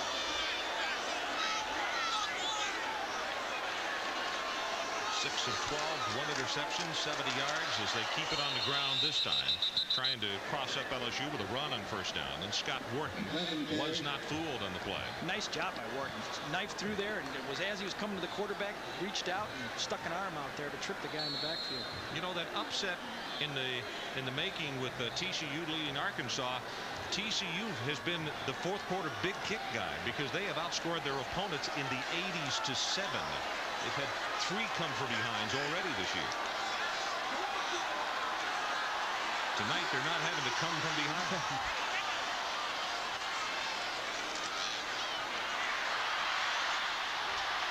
Matthews throws a very safe pass as he just put it into the ground. If Barber could have caught it, I think he was thinking okay, but Mark Boutte, who has pressured very well all night, was hot on his heels. Mark Boutte is providing that leadership as a junior captain of this defense. He's been hustling all night. You know, these guys have got to go. I mean, they're a young defense, but they've got to play. And Mike Archer said they're going to play hard. And he knows that. Every game they're going to play as hard as they can play. Gators at 50% on third down conversions. Pressure, pass, incomplete. Mark Boutte again had him in the grasp. Had it been A Sunday game that would have been ruled dead back at the 35-yard line. Again, Mark Boutte here. We're isolated on him. He comes in. He's going to take the outside rush, rips him by, gets on the quarterback, and makes him throw it early. Good playing by Mark Boutte so far. 6'4", 260. And he's been in Matthews' face all night, knocking down passes and throwing them on the ground. Todd Kenshin counting his fellow teammates. Garrett comes running through, and you could see he made contact. He kind of tiptoed his way, trying to get back. Boy, Mark, I'm sorry, there's 75,000 people that saw you do that. Hit ball, encroachment, defense. There you go. Nobody sees you do this. Oops, sneak in there, get a cookie out of the cookie jar, and sneak back. Well, that kind of gives away the block on that one. I think he's going to come through that gap right next to the center. Carlton Miles, 31, turned around and looked at him as if to say, where are you going?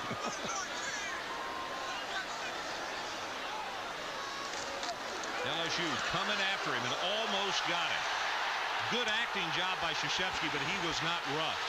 Kenshin, and he just covered in blue because LSU had the block on it, and the tackle made back at the 12-yard line. It came from the outside that time and almost got a hand on it. We had the nice fake that time, but I don't think he got a hand at all.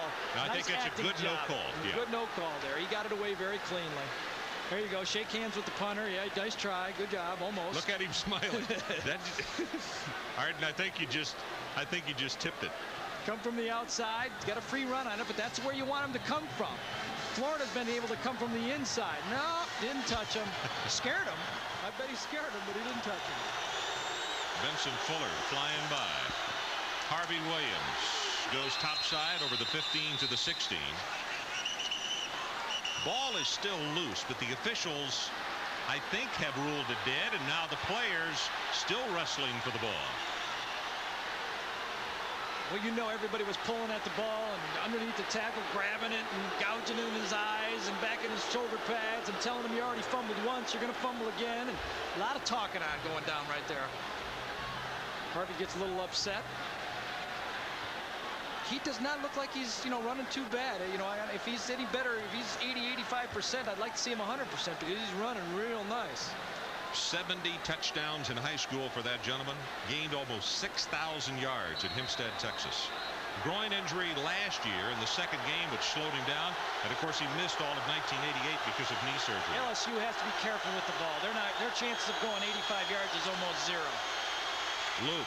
Ball is blocked at the line of scrimmage, and guess who? Number 90, Huey Richardson. Boy, when they play LSU, they need to take 90 off his jersey and put a big S up there. Well, Mike Archer will vote for that. There you see it's a quick step, three-step drop. Nobody blocks him, though. That's a bad play right there. The running back has to get up there quicker and take him on. You see the tackle blocks down, and the running back's got a Huey, and he's too far in the backfield for a short drop like that.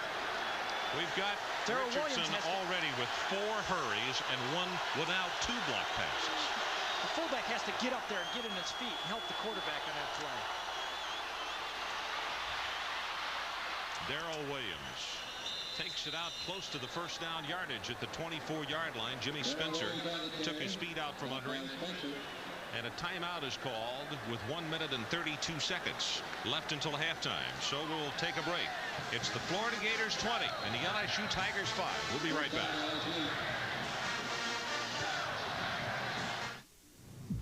For 2 years, I waited for Mike Tyson. Then Buster Douglas come out of nowhere and flatten him. They said Buster got a good left jab and a big right hand, and that what made him the champ. I say it was luck. We'll see. Douglas versus Holyfield for the heavyweight title. It's the moment of truth, and the truth is gonna hurt. Exclusively on pay-per-view and closed-circuit TV.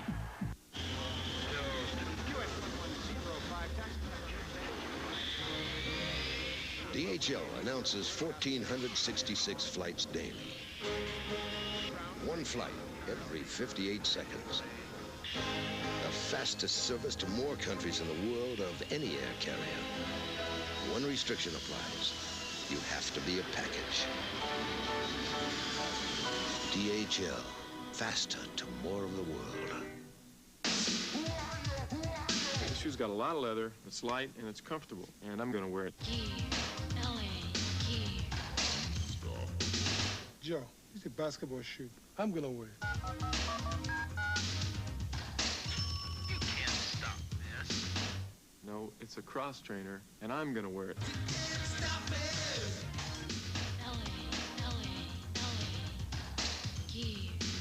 Unstoppable.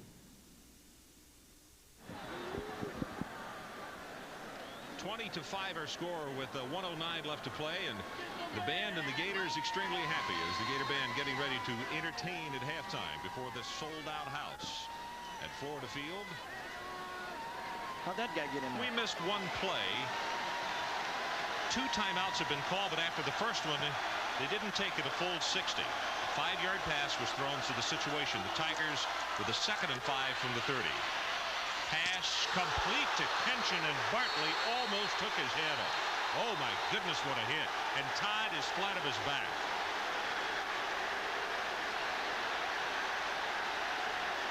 Well, Todd Kitchen feels bad. Bartley's getting a lot of hugs for a big hit. They were in his zone right here, and they had a little delay pass on, and he turns around and finds a big wall right in front of him as he catches it. And I'll tell you, from being a quarterback, Ron, how you feel on this. You're the guy that's hurting even as much as Todd Kitchen is right there, because you know you just threw a ball into a wall for him, and you ask those receivers to go catch the ball, and then you throw into coverage like that, and you feel terrible after a play like that. That hurts. I mean, you know it hurts a receiver, but it hurts yourself too. And in films the next day, everybody's saying, man, what are you doing? You got to read that. You know, help our receivers out. You saw the youngster raise his arm just a moment ago, and thank goodness he has not been knocked unconscious, and now under his own power he's up.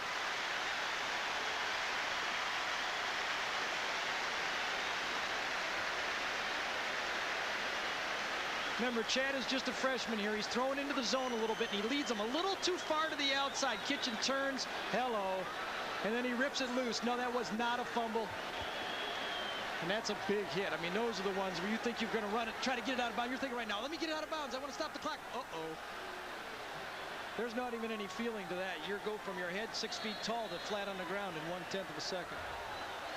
3 catches for Kenshin for 49 yards. Helped off the field, but expect we'll see him back. That pass is going to be incomplete. Harvey Williams was the guy he wanted. It'll stop the clock with 47 ticks left until halftime. I really say those are dangerous passes for a young quarterback to be throwing against a defense like this. You know, if you throw out in the flat, if you make a mistake out there, just even like the last pass, that changes the scoreboard in a hurry. I'd like to see him throwing it down the field 20, 30 yards right now, and if he makes a mistake, it's just like a punt. In fact, it's better a punt the way they've been punting the ball so far. Loop 8 of 15, 1 interception, 104 yards. That's after an 0 for 3 start. Throws it complete, and Bishop out to the 45-yard line. Going to be short of the first down by a couple, so it'll be 3rd down, and LSU with no huddle comes back to the line of scrimmage as Odom made the stop. Well, very dangerous here. They want to pick up this first down. They don't want to have to punt the ball.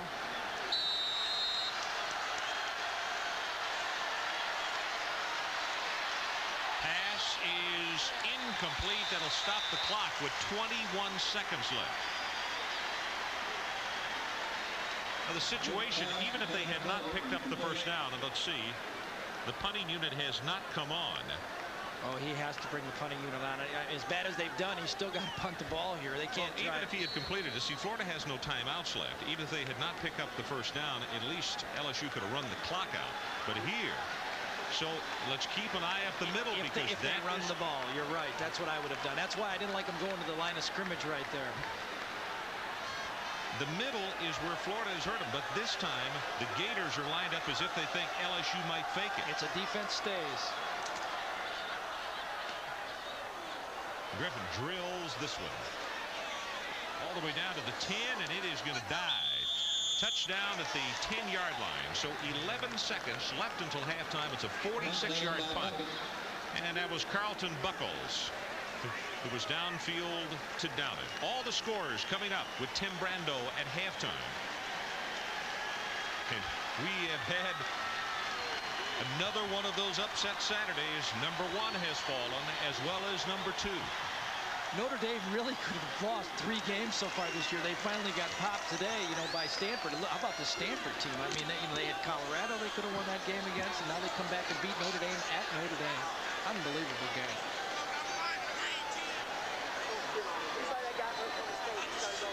Florida will take the ball, go down on one knee, and let the clock run out. So they're heading to the locker room here at Florida Field, and a standing ovation from this partisan house, and well-deserved. Gators 20 and the Tigers 5. You really got to lay most of this on the inability of the LSU Tigers to be able to protect the punter and punt the ball. Florida's moved the ball effectively, but they haven't ripped them up. The LSU defense has done a job. I think the adjustment to go with 4 rush people and play the nickel has been good, and they're in the game if they don't make big mistakes.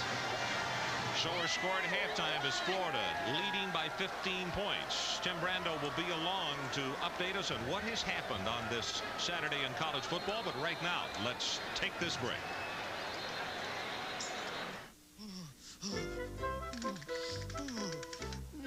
Heating your house efficiently can be a tough job. Learn how to do it with the facts about energy-efficient furnaces and heat pumps. It's all in the Heil Home Comfort Guide, free when you call this number. Learn how systems work, about efficiency ratings, about units from the inside out. Call Heil for your free copy of the Home Comfort Guide. Heil Home Heating Systems, the energy savers. ESPN's coverage of college football continues. Now with all the scores and highlights, Tim Brando and Lee Corso. All right, and hello again, everyone, and welcome to the College Football Scoreboard. I am Tim Brando, and you've heard the saying from time to time, the man upstairs can giveth, and the man upstairs can taketh away. Well, Stanford was taking on Notre Dame today, and as we've mentioned so often, how many times do you see immaculate receptions made 1 week and then 2 weeks in a row? Well, it all caught up today to Notre Dame with Stanford. Tom Bardell scoring a touchdown there. That made it 36-31. Notre Dame looking for divine intervention. And Rick Meyer goes to the end zone for Derek Brown. Game's final play. Oh, and Derek, the youngster that was recruited out of the state of Florida, doesn't come up with it. Stanford wins it by a score of 36-31.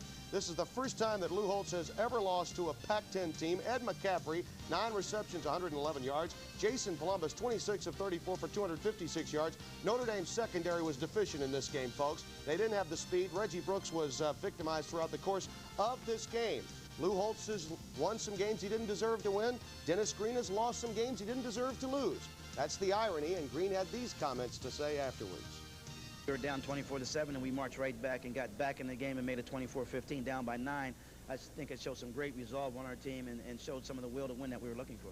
It's tough a loss I've been associated with. There's so many different things you can look at, different situations. I certainly congratulate Stanford. They played an excellent game to come in here and beat us. Of course, they didn't do it without our help, though. A sad Lou Holtz. He knows that. Stanford comes away with a victory, 36-31, opens the floodgates for number 1. The game will echo throughout the remainder of the college football season. Stanford coming up with a win. Now, Florida State taking on Miami today. The Seminoles ranked number 2, but they don't get the victory. Miami wins it 31-22. Balanced attack. Steve McGuire, 176 yards. Leonard Connolly, 144 yards on the ground. And Erickson, another big day as well. So 31-22, Miami gets the victory over Florida State. So Colorado taking on Missouri this afternoon. A Missouri team that is much improved under Bob Stull. Let's show you what happened in this game. 31-27. Watch the controversy. Charles Johnson will go to work. Darian Hagan injured, you'll remember. This pass down to the 5-yard line for a first down. Now, Johnson stops the clock on first down. Play 1. On second down, Bieniemy gets down to the 1 lead. Play 2. Third down. Look at the down marker. It says second down, right? Bieniemy will get stuck at the 1-yard line. Play 3. I love that. That's good. Fourth down. They don't change the marker from second down. Johnson stops the clock. Play 4. Game's over. Should be, right? Yeah. Mizzou gets the win, right? Wrong. Charles Johnson gives Colorado the touchdown, and did he really get in lead? He got in, but he got in on the 5th play. Shouldn't count. Take a look at it again, folks, from the ground level. Watch for the football. Watch the ball right there. You'll see the ball. He did score the touchdown, but he scored it on the 5th play. It goes down with Dempsey's and Tooney's long count. I've never seen anything like that, except in a game involving LSU against Mississippi State, but the home team got some help as opposed to the team that was on the road. Well, Colorado gets the win, 33-31. Bieniemy had 217 yards on the ground. Iowa and Michigan State and Hayden Fry's mastery over the folks from East Lansing continues. 12-7 the final score. Hayden Fry 5-0-1 at games in East Lansing. Tico Duckett in a losing effort at 121 yards on the ground. Fresno State, Jim Sweeney's club was looking to go 6-0. Are you kidding me? Northern Illinois 73-18. Stacy Robinson 22 carries, 308 yards, an NCAA record for yards rushing by a QB. More scores on the way as we continue with our halftime report. The LSU Tigers trailing Florida by 15 in Gainesville. As we take you to break, here are some other scores. Dick Sheridan got his 100th coaching victory today at NC State. And there's only one way to sum up the first half of play and the difference in what has happened so far, and that's turnovers and also a lack of execution by the LSU Tigers with their special teams. Well, they've just been outnumbered inside on those punt blocks, and that's really cost them. Florida has not had to drive the ball. First highlight here, you're going to see they just come right up the gut, and the fullback has got to take one of those two guys. He takes the most dangerous, and boom. Odom is just walking in. He almost had to slow up to make sure that he didn't overrun it. Of course, that led to a touchdown, and that wasn't the end of it either. We come right back the other way, and the same thing happens. This time, he drops the ball because he knows it's going to get blocked. It goes in the records as a fumble, but obviously that was a special team block punt, and that cost him another touchdown. That was Tim Paulk, number 99, who came flying by, and the reason that Griffith did not try to punt the football. What in the world does LSU do in the second half? Well, LSU has not been able to mount any type of an offense to really drive down the ball. They've had a couple. They had an interference call. They had a kind of a play where Kitchen pushed off and got some yardage, but they haven't been able to push it. They haven't been able to control Huey Richardson. I mean, Mike Archer said, I'm ready for this guy to graduate, and I can see why. As we take a look at the statistics in the first 30 minutes of play, you might be surprised at these numbers, Gary. Well, sometimes you can say statistics in a game can tell the story. This is not the case in this football game. There you can see LSU and Florida each has 7 first downs. Now, who would have said that Florida, if somebody would have told you before the game around that Florida would have 70 yards passing at halftime, you'd say that looks good for the LSU Tigers. In fact, they have 116 themselves. Look at this, total yards, only 121 yards for the Florida. This gigantic offense that Florida usually has. LSU actually outgains them. I know they had field position where they couldn't drive it that far, but that's where turnovers is really the story. Ron? Okay, so as you see, the Florida Gators trailing as far as stats are concerned, but what has happened so far, and that's turnovers and also a lack of execution by the LSU Tigers with their special teams. Well, they've just been outnumbered inside on those punt blocks, and that's really cost them. Florida has not had to drive the ball. First highlight here, you're going to see they just come right up the gut, and the fullback has got to take one of those two guys. He takes the most dangerous, and boom. Odom is just walking in. He almost had to slow up to make sure that he didn't overrun it. Of course, that led to a touchdown, and that wasn't the end of it either. We come right back the other way, and the same thing happens. This time, he drops the ball because he knows it's going to get blocked. It goes in the records as a fumble, but obviously that was a special team block punt, and that cost him another touchdown. That was Tim Paulk, number 99, who came flying by, and the reason that Griffith did not try to punt the football. What in the world does LSU do in the second half? Well, LSU has not been able to mount any type of an offense to really drive down the ball. They've had a couple. They had an interference call. They had a kind of a play where Kitchen pushed off and got some yardage, but they haven't been able to push it. They haven't been able to control Huey Richardson. I mean, Mike Archer said, I'm ready for this guy to graduate, and I can see why. As we take a look at the statistics in the first 30 minutes of play, you might be surprised at these numbers, Gary. Well, sometimes you can say statistics in a game can tell the story. This is not the case in this football game. There you can see LSU and Florida each has 7 first downs. Now, who would have said that Florida, if somebody would have told you before the game around that Florida would have 70 yards passing at halftime, you'd say that looks good for the LSU Tigers. In fact, they have 116 themselves. Look at this, total yards, only 121 yards for the Florida. This gigantic offense that Florida usually has. LSU actually outgains them. I know they had field position where they couldn't drive it that far, but that's where turnovers is really the story. Ron? Okay, so as you see, the Florida Gators trailing as far as stats are concerned, but on the 3 possessions, they didn't have very far to go. 5 yards, 17 and 18 yards, and that was it because of the fumble, the block punt, and then the fumble on the attempted punt. Suarez kicks it off to open the second half of play, and this is Harrison Houston. Breaks it away at the 30, and on second effort is out to the 35-yard line, and LSU has just had a player kicked out of the ball game because of a blow to the head as blocks continued down the field. That's going to be King, who started the ball game. Now let's wait and see, but I'm almost sure that the referee personal foul.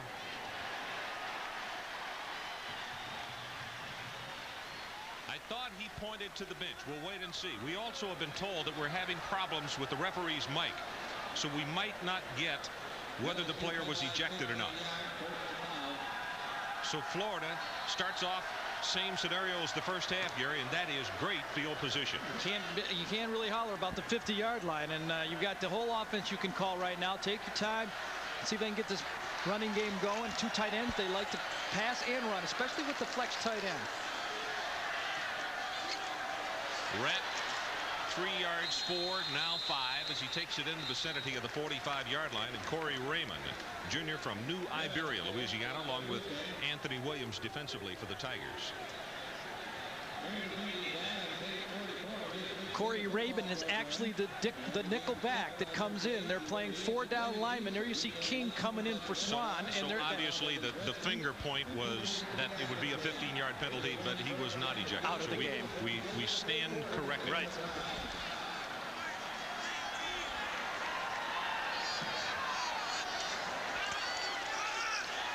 Pressure, and guess who? Mark Boutte. Just as Richardson has been all over the field for Florida, Mark Boutte has had a great defensive game for the Tigers this evening. Well, Mark Boutte is just getting off the line. Glenn Neely just cannot handle him. The left tackle, he beats him inside. You can't let a left defensive end have that blind shot at the quarterback. If he beats you, you got to beat him to the outside and push him around and give that quarterback just one more chance to step up in the pocket. Second sack for a loss of 23 yards. No backs in the backfield.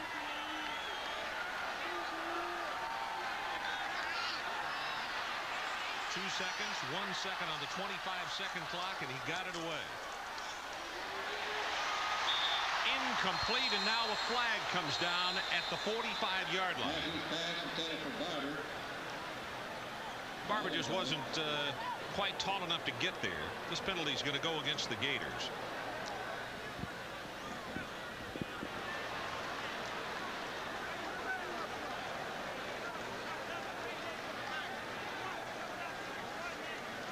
Here you see Barber. He's going to run the cornerback. Oh, he stretches out in 1 foot just out of bounds. He stretches again, and this is how sometimes you slip on the side. Whoa, right into a little equipment box right there. That didn't feel too good. You get hit off the sideline now. They decline it, and they're going to force him to punt. Kenshin obviously is okay from that blow that he took in the first half. He goes back in a single safety. They're make it now a double safety as they drop off still another player. 4 kicks, an average of 36 yards, and Krzyzewski's longest 38 on the evening. Vincent Fuller is the man who has joined Kenshin.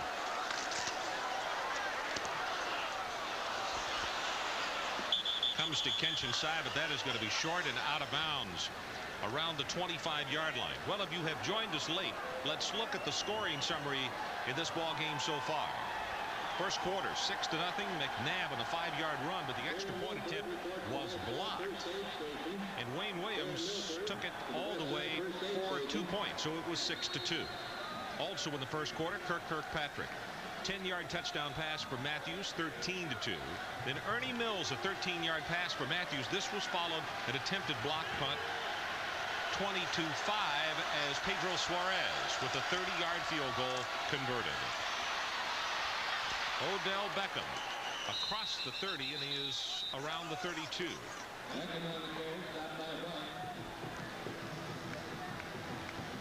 Free safety Will Wright came up from his deep spot and made the tackle, but Jimmy Spencer did a good job turning it back in. There was a little room to run that time. When you've got a receiver in your face, you got to turn him back to some help.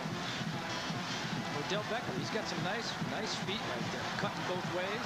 Everybody knows where he's going to go. He was the most valuable offensive player in 5A football in the state of Texas his senior year. Fumbled the snap from center.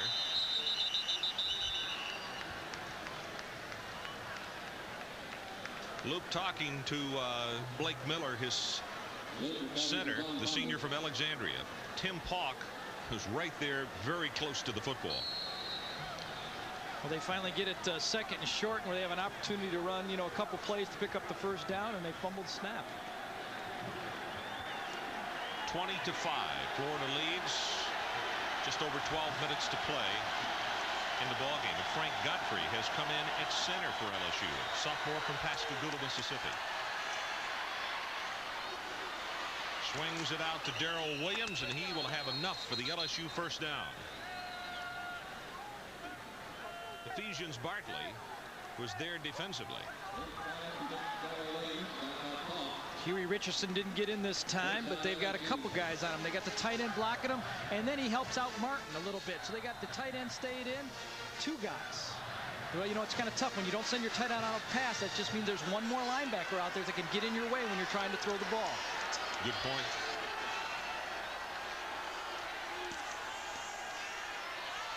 Luke rolls the pocket, throws it complete to Marcus Carter. Up at the 46-yard line. Very nice on the run that time. Darrell Williams this time is down.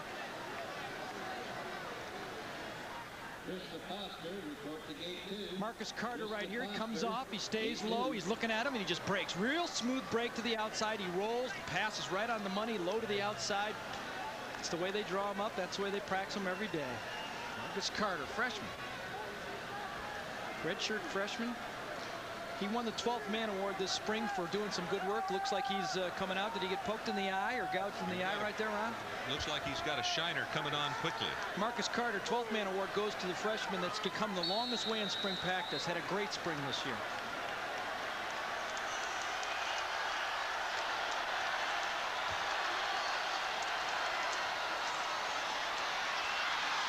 Odell Beckham crosses the 45 and down to the 44. I wasn't sure everybody was set when the ball was snapped. It's a couple times the quick snap count has got Florida a little bit trying to move around, but Odell Beckham took it up there hard. His feet are going two different directions, and he makes the cut, and some real nice running there. Boy, this looks like the offense they wanted to run all game. Get a nice blocking right there. Fullback leads, comes back, cuts inside the block, stands right to the free safety. That's what you like when you run the ball up the middle. Get it to the free safety. Looking for Kenshin, overthrown at the 10. Right now, let's go to Tim Brando. Ron, a baseball update. Roger Clemens has a 1-0 lead because Boggs hit a solo shot in the bottom half of the 4th inning. He took a fastball and golfed it over the green monster in left. So right now the Red Sox a 1-0 lead in Game 1 of the ALCS. Thanks, Tim. Our score 20-5. Florida leading LSU. Loop's numbers so far, 11 of 23, 1 interception, 138 yards. Got Kitchen in the tight end spot right there on the end of the line. Derek Pope straight ahead will have a couple. That's about it. Godfrey Miles and Huey Richardson combining on the tackle. When you throw the ball on first down and you're unsuccessful with a young quarterback, you almost have to come back on second down and be a little bit conservative and try to get out of 3rd and long because you're having trouble blocking them. That's what LSU tried, but they did not pick up enough yards. It's still a very tough situation to throw the ball here. 3rd down, Gary, and they need just inside the 34 of Florida.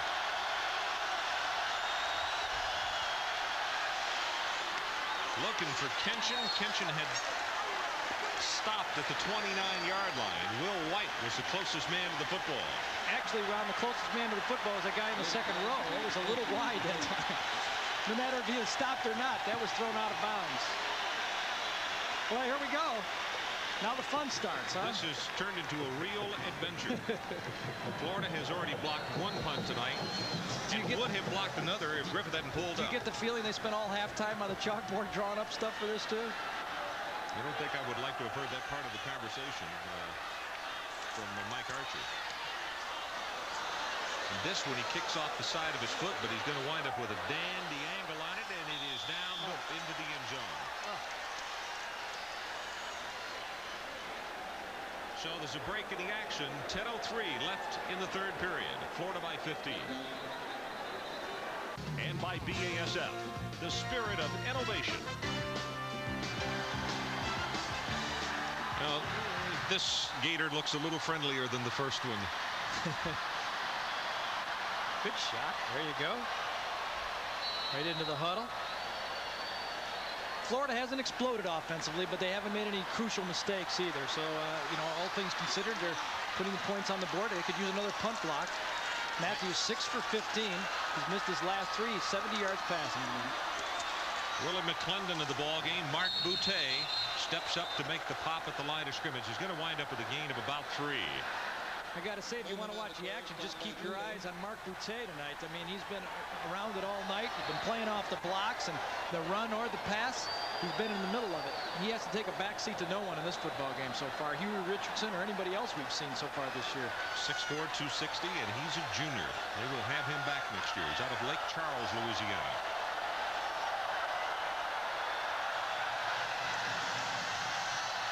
Matthews, protection breaks down, gets by Wharton, and he will take it to the turf at the 33.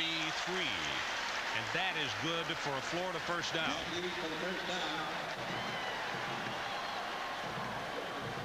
Steve Spurrier in our meetings talked about Matthews being a little bit better athlete than he showed so far running the ball. Just get up in the middle of the field, get what you can get, and kind of fall down. But he's still falling down, a little spastically right there. Kind of nice slide, make yourself look good would be a little bit more fun. You know, I mean, just come up, slide, a little pop-up slide would be nice.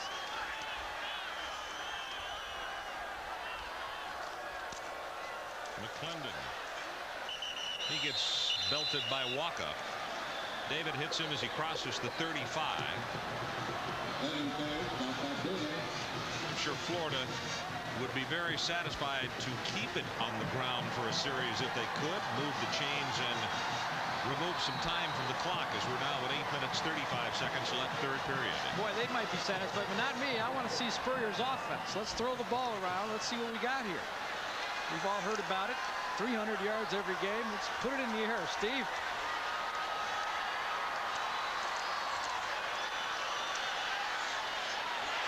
Caught by Kirkpatrick, the tight end. At the LSU 45, McCorvey was there to stop it.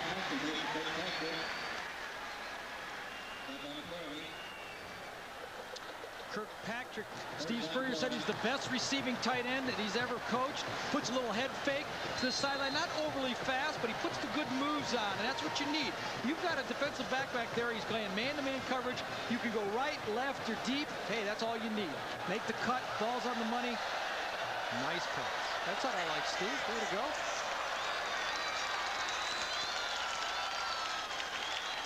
This time going to go long.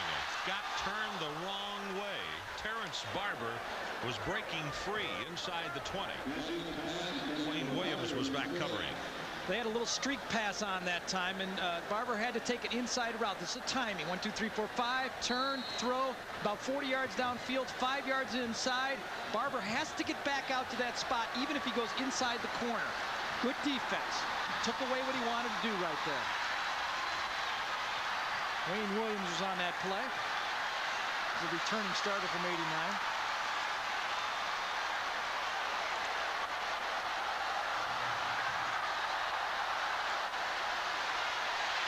Kirkpatrick again, this time at the 40. He'll be shy of the first down by 5 yards as Adams and Fuller combined in the stop. Again, Kirkpatrick just comes flat along the line of scrimmage. The same play that he scored the touchdown on. Kind of bumps off a few people that time. The safety got caught in traffic. A little easy 2-foot throw. And Kirkpatrick, his third catch tonight, he's got a TD, and he's at 33 yards. LSU leading the SEC 106 yards passing per game tonight. 93 yards by Florida. That's a real stat. They do a nice job in the secondary, and they put good pressure on up front. McNabb will not have the first down. He'll miss it by a couple. Ray Adams defensively for the Tigers, and it's going to be 4th down. Steve said that at Duke, with the defense he had, he knew he had to put a lot of points on the board. He'd always go for it in this situation, but here he doesn't mind punting it, but I think he feels a little confident that he can pick up a first down, and his defense might be able to stop LSU even from the 36 or 37-yard line. So he's going to try to punch it in on 4th down here. So the situation, the ball at the 37.5-yard line. They need the 35. Crowd will tell you.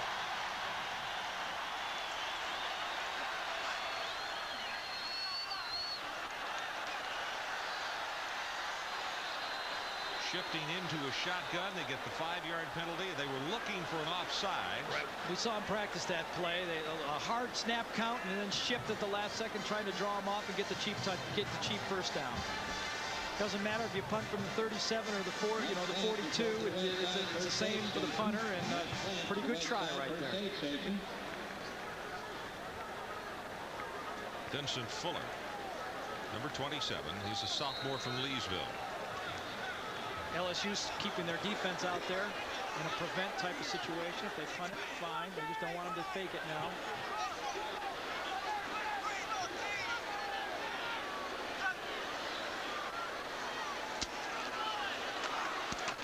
Krzyzewski with the line drive kick, and it is going to take a Florida bounce, and they'll down it inside the 3-yard line. James Spear,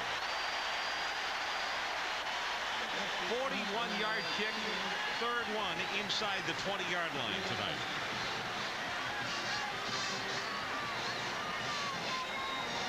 Three-yard line. Vincent Fuller signals for the fair catch right here, and now he cannot block anyone. Spear comes in, grabs it on the 3, and just remember, Ron, just the punt just a couple minutes ago just barely got in 98 yards away and just rolled in for LSU, and Florida got it on the 20, and now LSU's got it on their own 3-yard line.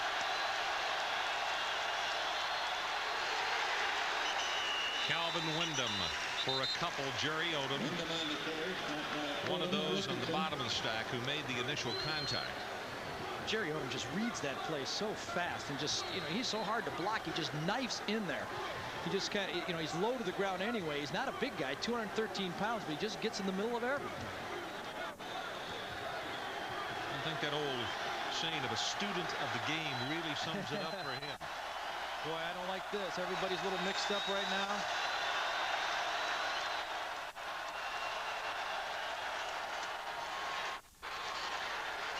Calvin Wyndham again out of the 5 to around the 6. Tim Hawk, the nose guard for Florida, along with Mike Brandon combined in the stop.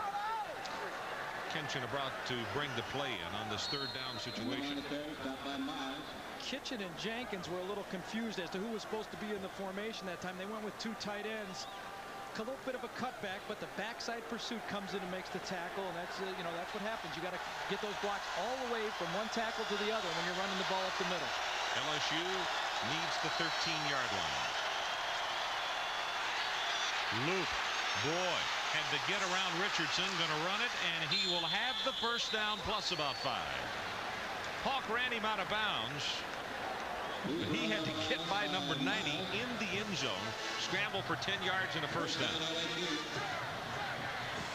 Well, Hawk hustled over there, but you're right. Richardson, at least they shoved him wide that time and gave the quarterback some room to step up. There you see Richardson. Oh, boy, that's a safety again. Run it up there, pointing him out, block somebody now. Come on, get to the sideline. First down, big first down to get out from a 3-yard line field position. Calvin Wyndham tries to turn the corner. Does for a couple of yards to the 21. Odom and Paul sandwiched on the stop. Both Jim Bates, the defensive coordinator for Florida, and Ed Zonbrecker said that Wyndham really takes it up there, gets everything he can out of each play, runs at full speed, runs to the hole, and sees what happens after he gets to the point of attack. Got some good-looking backs. Wyndham, Beckman.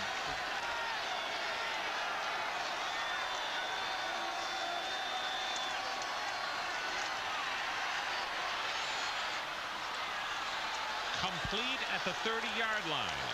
Had to wait for a second as Carter got open. Spear was over there covering. Del Spear.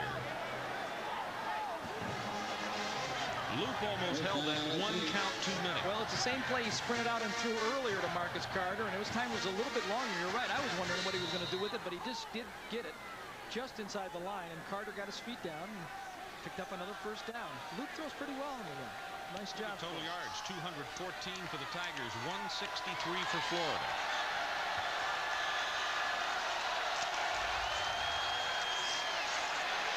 Wyndham. Culpepper is there along with Ephesians Bartley as he goes over the 30. And it's going to be second down and long, which is just what Ed Zonbreaker and Mike Archer don't want to see. Yeah, they should be used to it. They've had it all night. Yeah, that's right. But it presents a situation where you want to dictate to the defense. You don't want them dictating you. And that time Florida did blitz. They brought 6 rushers that time, trying to, just for that reason, break up that LSU offense. It's been a little bit successful on them so far. You know, 2 of tonight's 3 longest runs are quarterback runs. That run a moment ago by Luke for 10 and the 19-yarder by Matthews.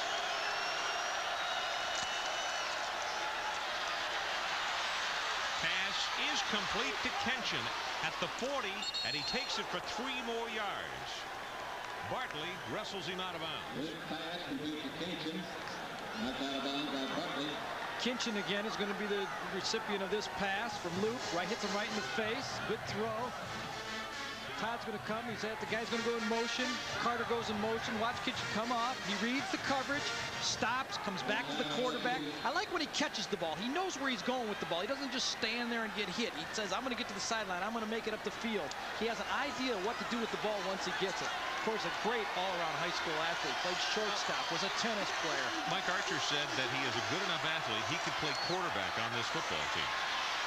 Going to go long, and wide open is Carter inside the 30, and he's down to the 24.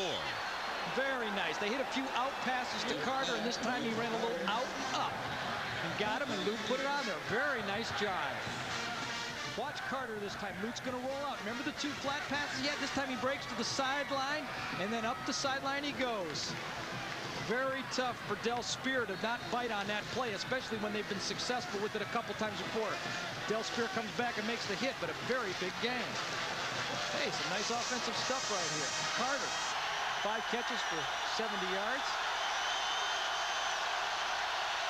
Odell Beckham with the pitch. Oh, my goodness, what a hit.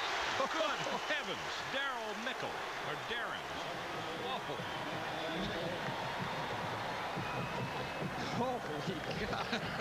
You know, we only had 2 deep at that position. He's 3rd deep on 92 right here. You're going to see him as he cuts back. He comes into your picture from the left side and just lays one on him. But you know, the coaches said, put him on your depth chart because he's going to play a little bit, no matter if he's 3rd team or not. So he got in there. I can see why. He delivers a hit. Yeah, ask Odell if he got in the game. Little counter action, and Beckham will be stopped after a gain of 1, and that's Culpepper, who stayed right at home. Right, all-out blitz, and they ran it right back into Culpepper, who played off the block and was the recipient of a nice tackle right there. You know, when they're blitzing from the outside, you have to go up in the middle, so you have to get a block at the point of attack. Mike Archer still in this ball game. You know, they're down 15 points, a touchdown, 1 for 2, and you're in the ball game.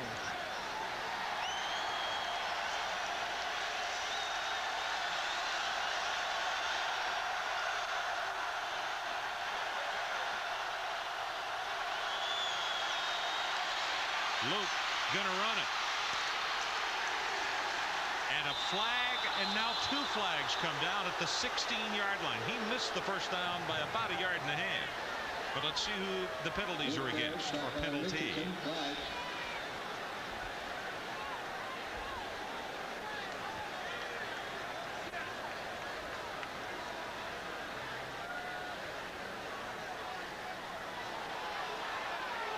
Well, I think Huey Richardson, wait and see.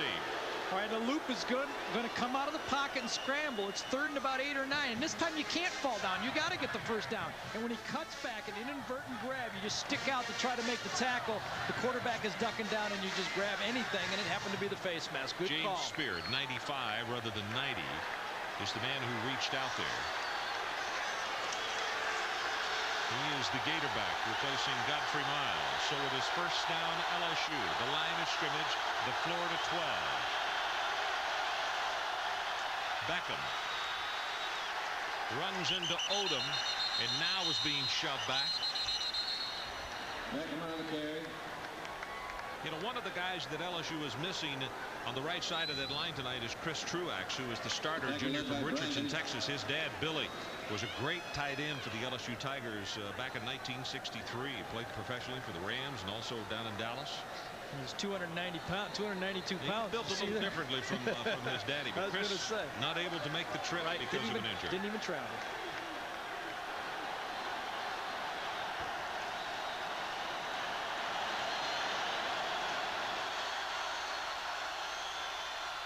Beckham. Written down. Jimmy Spencer and Tim Paul get him after the fullback threw a very fine block, but the quick pursuit of that Florida defense wouldn't let him get around the corner. You're right. He tried to cut up off tackle, but you'll see here right now, Spear again kind of plays it. Plays off the block. He gets blocked, but he doesn't have many room to cut back, so they bounce it outside, and Paul and Spencer clean it up on the sideline. You know, sometimes you can get blocked and still make the play as a linebacker because you got to turn it back in.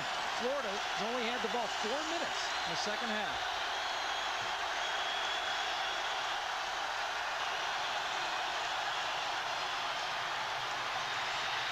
Luke loops it for the end zone, and Kinchin almost came down with it. I can't believe he got up there even close. He did go up, but Fain is also in on the play. He's just a very aware football player, both Kinchin and Fain. I mean, that's a great matchup in the secondary. Mike isn't sure now if he should take the field goal try. I think they should kick for the 3 points. Still a long game. Fourth quarter, as we noted last week, lasts a long time. There you see it right there. Fain again gets his hand on it. Kitchen really does get up, though, doesn't he? So it's going to be Pedro Suarez. The kick here allows him not to have to go for 2 points. 2 touchdowns, and you win now. He's 4 of 6 on the season. This is a 24-yard attempt. And he hooks it right in there. 33 seconds left in the third period. It is Florida 20 and LSU 8. And Gary Danielson at Florida Field, Gainesville, Florida. 20-8 our score. 33 ticks left in this third period as Suarez will kick it off for the Tigers. Coming to Harrison Houston at the 12. Gets knifed down to the 27. Let's go back one more time and look at the great athleticism of 2 fine players. Kitchen is going to go up and up and up, but look at Fain. He's in on the play. 2 great players, both heady players. Fain has not made a mental mistake, and he's got great athletic ability. I don't blame you. I had to tell you, that guy is going to go high in the draft. And Kitchen, he does it all. He wants to play basketball, you know, on the basketball team. And there's Fain. A great matchup. Just keep your eyes in the secondary. Those guys have been next to each other. They've had the interference penalty, the push off, the catch, the knockdown pass, the interception by Fain. Big action on those 2 guys. 6:36 on the drive of 90 yards by the LSU Tigers. Hit in the backfield. Scott Wharton is right there to knock down Rhett. Boy, if it isn't. Now, a big stop here by LSU, and you're exactly right. We've got a 12-point ball game with time running out here in the third period. That's right. It could be a real big series. They probably won't get off another play this period, but you know, LSU took that ball on their own 3-yard line. A magnificent drive, the best of the game for either team so far. And that is the end of the third quarter. So we'll be back for the final 15 from Florida Field with the Gators on top, 20-8 in just a moment. The final 15 minutes, time of possession in the third quarter. Gary, LSU 10 minutes 16 seconds, Florida 4 minutes 44 seconds. Second down for the Gators. They need the 37.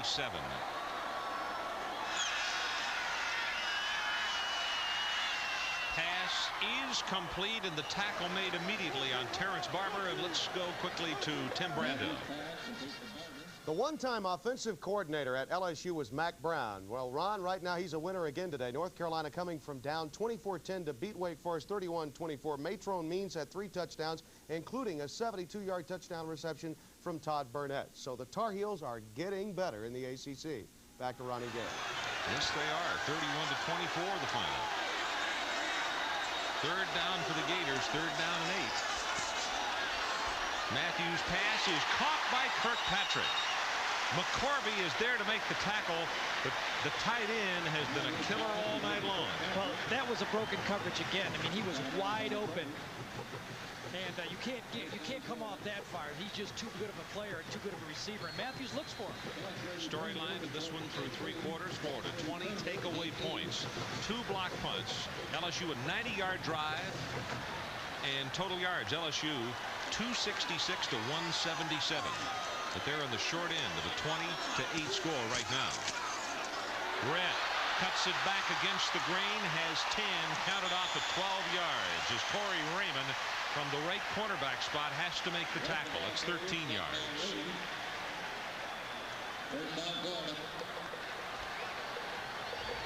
Well, this is a drive they need. They're doing it mostly on the ground. They've hit a couple short passes. They got Kirkpatrick on that nice first down catch, but they gashed him that time. That's the first real gashing running play they've had in a while. They need a drive here. LSU is starting to feel that they can play with this Florida team.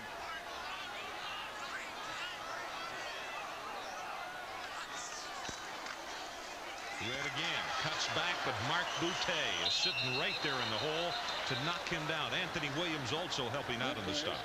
This is just great defense. He wants to run the ball to the right. All the defensive linemen for LSU push and push and push. They can't run. He tries to cut back, and there's Boutte. Watch, there's the defensive line. Everybody's pushing. Nowhere to go. Throws off the blocker, and Boutte's right there. Keep your head. Look in the backfield. Push with your hands, and then throw them away. Great read by Boutte, because you see the flow going one way, but you say, why is this offensive lineman pushing me in that direction? So he played through him and made the stop.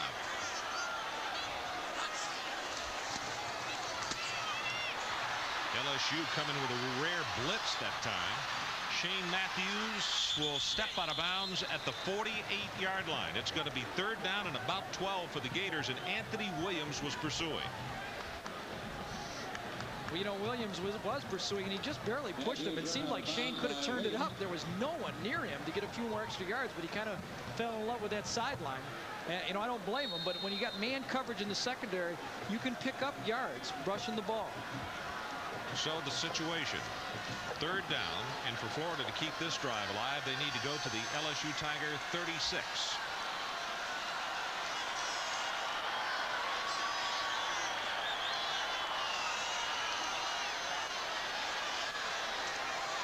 Kirkpatrick again, and he breaks off. Caught, but it'll be first and goal, Florida.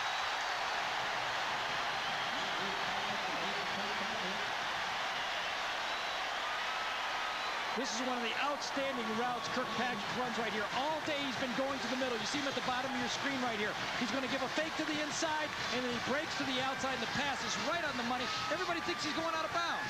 No, he stays in. Everybody bumps into him. He's running for the goal line. Beautiful play. The little stutter step, faked inside and went to the sideline. Very, very nice play. Wayne Williams had to catch him. That's 5 catches now for the tight end. For 86 yards, he already has a touchdown. No big surprise they're throwing to him. He's their leading receiver. He goes to him all the time. That's a total of 24 catches now for him in 5 ball games. He already had as many catches and more yardage after 4 games as he had all of last year. Started the game with 19 catches. Last year he had 18 for the whole year. If you think he's not loving this new offense that has been brought in here. He goes over and mows the grass for Steve every day after practice. Delay of ball game against Florida. One of those they caused themselves, but that's 4 times tonight that Florida has been called for delay of game. Well, you don't want to burn timeouts in the second half. Those are always tough, but to take a 5-yard penalty and now it's first and goal from the 11 is very difficult. There's one of those substitutions, those late substitutions that always drives the defense crazy.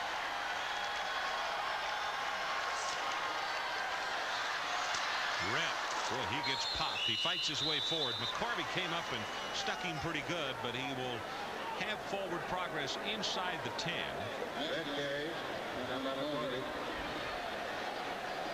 Well, I know John Mitchell right now is telling anybody they can hear him in his booth and whistling down to the sideline, somebody please watch number 88. Well, he just came back into the ball game.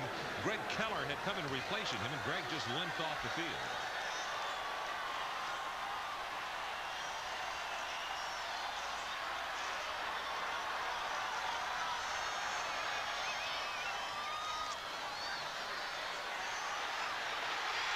Touchdown, Florida.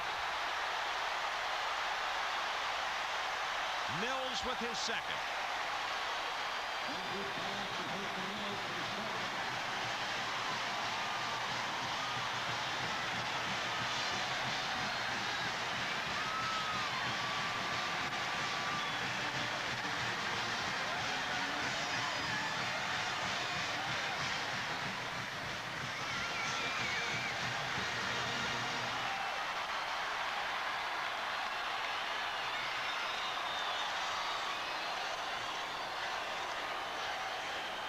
Chajewski, and the junior from Tampa puts the Florida Gators up by a new margin of 27-8. There's a break in the action. We'll be back to Florida Field in just a moment. He is brought to you by Michelob Dry Beer. Once you've experienced the bold taste with no aftertaste, there's no going back. And by Sony, bringing people the most entertaining way to entertain themselves. This is Gator country. Well, the Florida Gators are 11 minutes and 22 seconds away from going 5-0. This kick is going to come down to Odell Beckham. Check it, Slip Watkins. And Watkins will not make the 20-yard line as Ed Robinson on the special teams is downfield to make the stop. Slip set out last year for track. He's a senior from Fort Lauderdale, Florida, 5'9", 173. Here you see the pass again to Mills for the touchdown. Remember down here last time he hit the touchdown pass, he went to the post. This time Corey Raven, he had him on his corner, he had him on his hip, he fakes to the post and he heads to the flat. Matthews puts it out there, nice shield. I like that. Mills puts his back to the defender and shields the ball to make the catch. He just doesn't reach back and catch it. He slows down and catches it in front of him. That's a great job.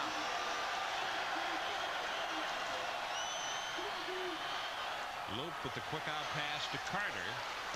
Out to the 26. Jimmy Spencer defensively. Carter's had a nice game, but Loop has come on strong too, don't you think, Ron? I mean, he started out a little slow. He is just a freshman, but he's showing that he can throw the ball around. He's going to be a good quarterback before he leaves LSU. A lot of poise. I mean, there's a lot of people out there. This is a good Florida defense he's facing. A lot of people have not had any success against this defense. Mike Archer said he really liked his leadership abilities. He was only a freshman. One of his finer qualities, though. Wyndham shakes one tackler. We'll take it forward for a couple. Let's go to Tim Brando. A final from the Pac-10 now, Ron. Washington comes back from that loss to Colorado last week, wins 42-14. Greg Lewis over 100 yards for the third consecutive game. And by the way, Pac-10 fans, stay with us. We've got Todd Marinovich, Robo QB, a lefty, going against Brad Gosson of Washington State, another lefty. Steve Physiok standing by for the play-by-play of that when your game is done, Ron. Okay, thanks, Tim. Couple lefties on the left coast, huh, out there?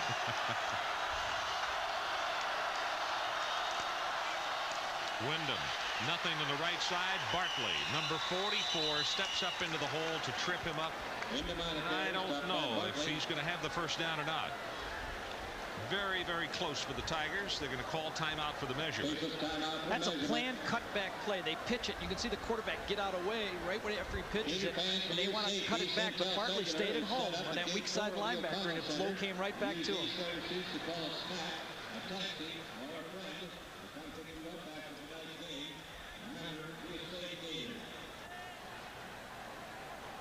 Yeah, he's going to have this by half the length of the football.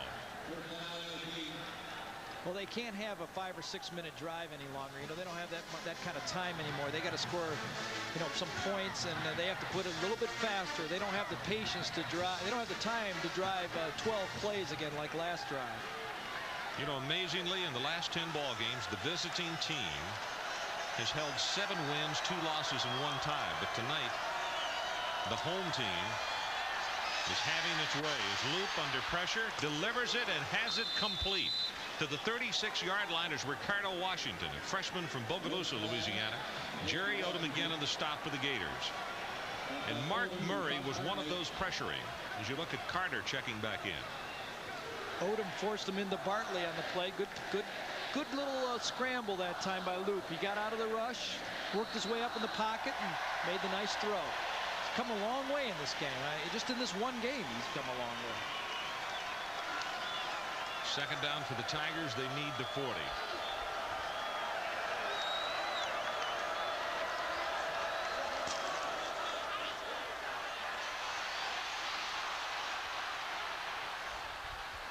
Kenshin was the closest man to it. Huey Richardson was pressuring. Luke saw a lot of orange headgears and blue jerseys, and I think he just tossed it away. They're going to run a little bootleg action right at Huey this time. See the tackle come out on him, and he gets outside of him. He got a couple guys pushing him, but he had to run around him, forced him wide, and by the time he regrouped, the defense was able to adjust to the play, and he had to throw the ball away. I'll tell you, every week we see another, defensive end. We saw Santana Dotson. We saw the two, McGee and Williams for Colorado. This guy's right in the class with these great players around the country. Luke to Kenshin. Tries to break out of the tackle and can't get away from Godfrey Miles.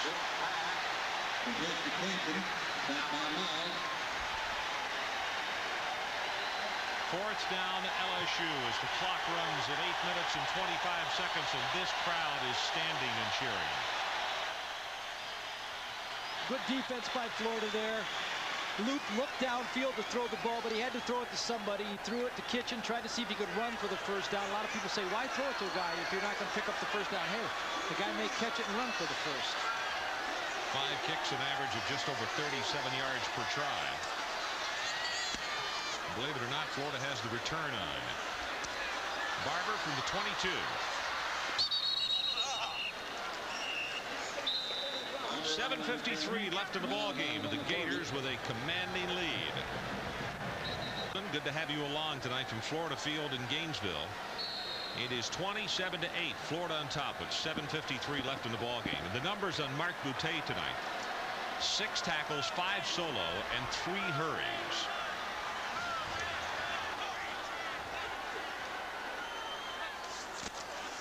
Eric Rett goes left side. And let's go to Tim Brando. Boy, the TCU Horned Frogs of head coach Jim Wacker could go 4-1 should they hold on. It appears they will over Arkansas 40-18. Leon Clay, the quarterback, a couple of touchdowns of 88 and 57 yards in the air.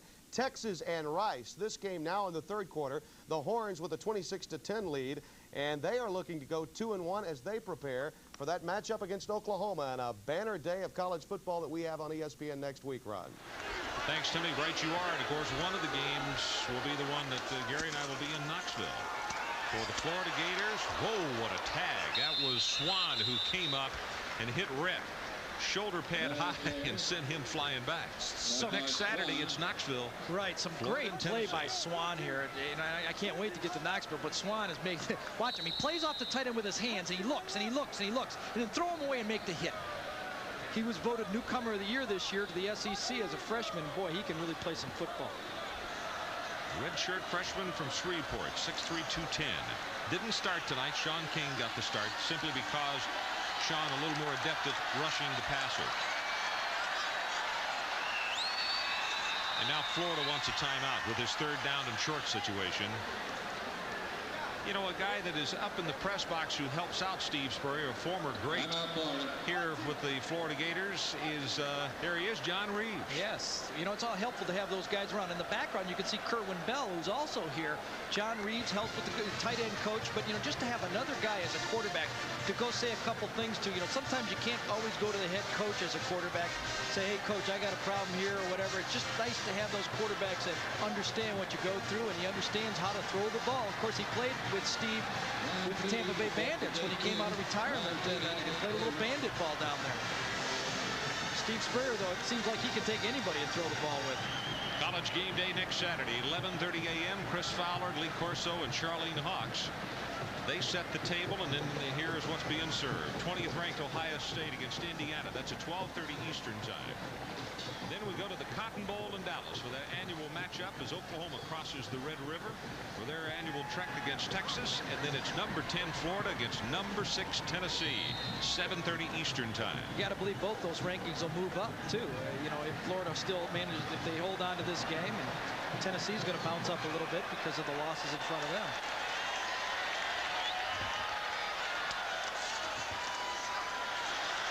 Rhett turns the corner and he's free. One man to beat, and then the safety comes over to help, and Anthony Marshall makes the tackle. 49 yards.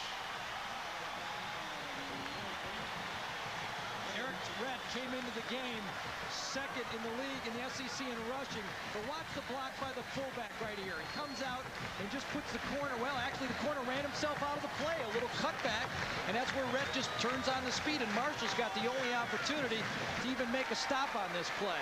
That puts Rhett over 100 yards, 18 carries for 105. Just a redshirt freshman, and you know, he's really running the ball well. When you can put Willie McClendon and not share some of the time, McClendon's a good back also. Willie's in the ball game now as the Gators have a first down at the 18. McClendon right up the middle, down to around the 13. Clemson out of goal. Up by Walker. Ismail, Dixon, and Bromley, good job of blocking on that play as Reggie Walker came up for the Tigers to make the stop. About to go under 6 minutes left in the ball game. For the most part, this LSU defense has played tough all night, and you got to give them a lot of credit. They had tough field position. They held on, kept it close for a while. And now the overpowering offense from Florida just being able to run the ball or throw the ball. McClendon at the 6. That is another Florida first down. Reggie Walker defensively.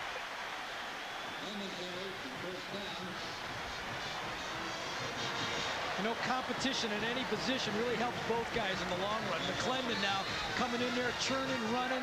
I can make yardage. I'll tell you what, Eric, you had a nice block in there. I could have ran that far too, just to be pounded up here and make some yards. By the way, for those of you who tuned in to see USC Washington State, it will follow immediately. We have 5:20 left in this one. Coming up next, Pac-10 action. 25-second clock is down to 1, and he barely got it off. Nope, they're going to whistle it down. They're going to say he did not get the play away, and for the 5th time tonight, Florida is going to be flagged for delay of game.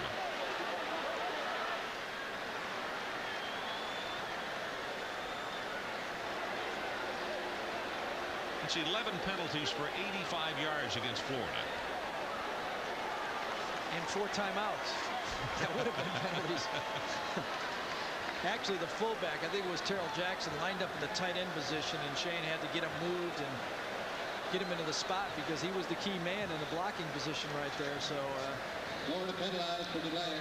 Not a great night for Mike Archer. His team played well, but special teams have done him in this football game. Well, being in foreign ground, and they dug themselves a very deep hole with the fumble, giving the ball at the 5, then a block punt, then what was going to be a block punt, and LSU fumbled it, and Florida took it over at the 17. So they just had too much of a mountain to climb early. This is McClendon, good paving block, and he'll score.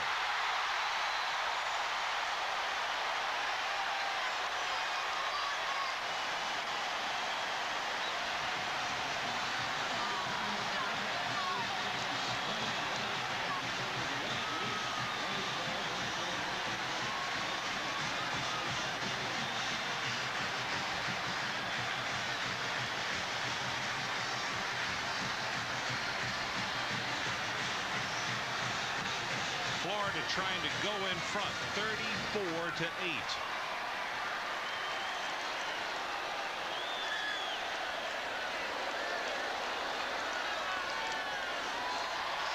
Arden Krzyzewski knocks it through. 4:45 left in the ball game, and the Gators living up to their billing. 34-8. Florida about to become 5-0 and start making their plans for Knoxville. This is going to come down to Beckham on the run at the 20. Runs into his own man, and he'll make it to the 27. Here's the handoff to McClendon, a little draw play. See him bounce it out to the left side. LSU was blitzing on the play, so once he got in the secondary, there was no defensive backs to help out on the play, and he just sprints into the end zone. Eric Rett takes it for 40 yards, and McClendon gets it into the end zone. A couple good running backs for Florida. Florida defensively tonight. Culpepper 8 tackles, 5 solo. Paulk with 8, and also Spencer with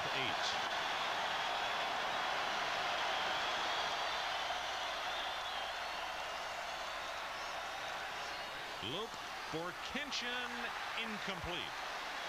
Let's go to Tim Brando for an update.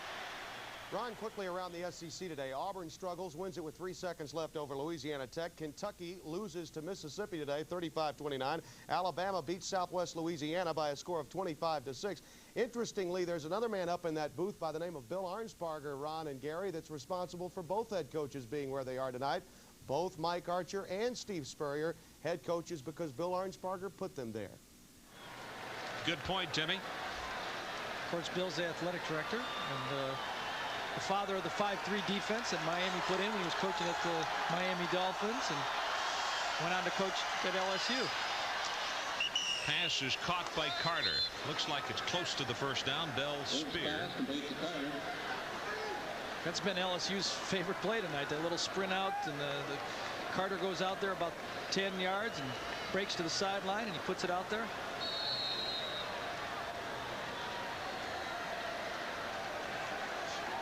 Seven catches for 85 yards for Marcus Carter. Well, there you go, the defense. The drive they've stopped this year, they've only given up 3 TDs going into this game, and a defense that's been able to stop the scoring all year, none better than Florida. And only 12 drives this evening.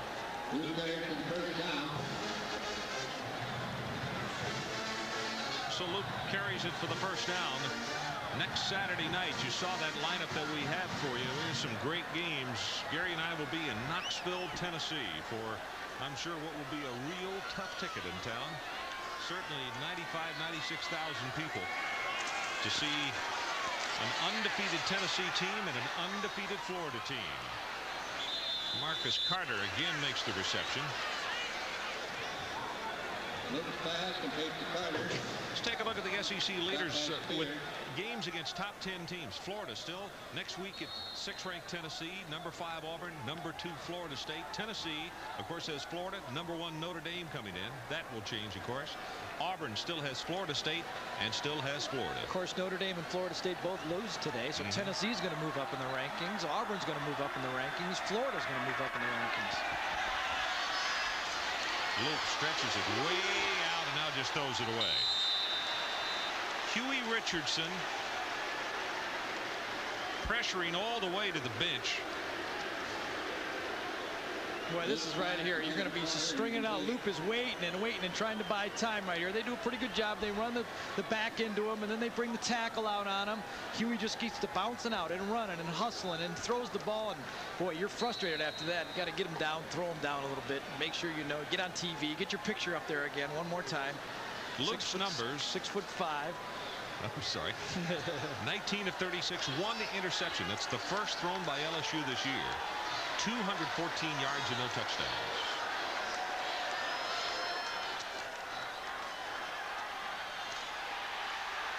Gonna be sacked, and it looks like Culpepper and Huey Richardson. Philip Johnson also in on the play. Well, Luke was ready to throw this ball around about 4 times, but you know, you only get 3 times when you got Huey Richardson coming from the outside. There you go, 2 guys on him again, the back, the tackle, and he reaches across and grabs him by the shoulder where you can't take that last pump. So Florida going to go into Tennessee 5-0, play a very good Tennessee team. You know, this is the Shane Matthews now is going to quarterback this team to a 5-0 start. Only Spurrier and Reeves have ever had a 5-0 start at Florida like this. That's right. Of course, all 3 of them are on this team now.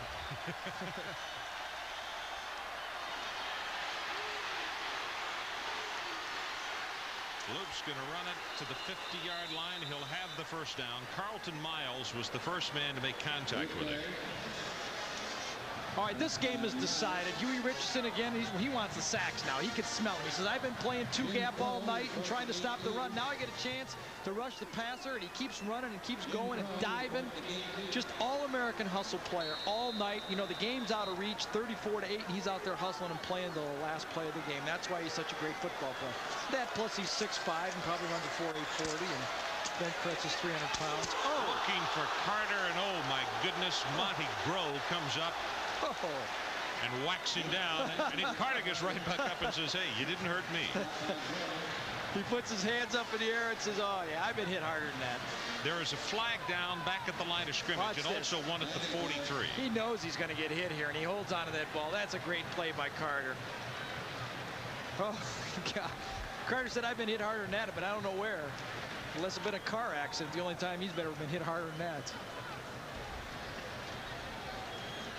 Preliminary sign that it was a legal guy downfield this time, but I didn't see the whole signal. So the discussion goes on. 2 flags are down.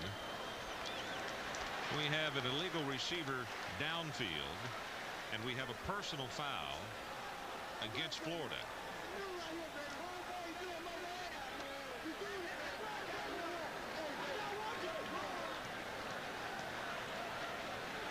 Mood's very different on the 2 sides of the field, and you would expect that with a score of 34-8.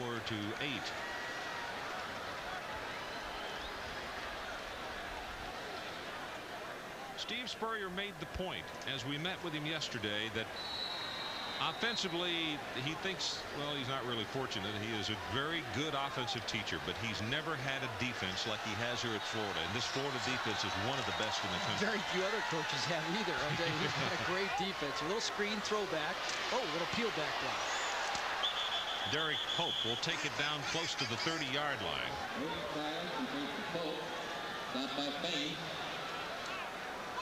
Quarterback sprints out to the right and gets to throw it back. There you go. Time to lead him back. Good looking guy. He's got the black on his eyes. I always like to wear that too. You know, made you look tougher. You're always scared out there anyway, so you put the black on, makes you look a little better, you know, get out there. Now it's tape, Ron. Did you know that?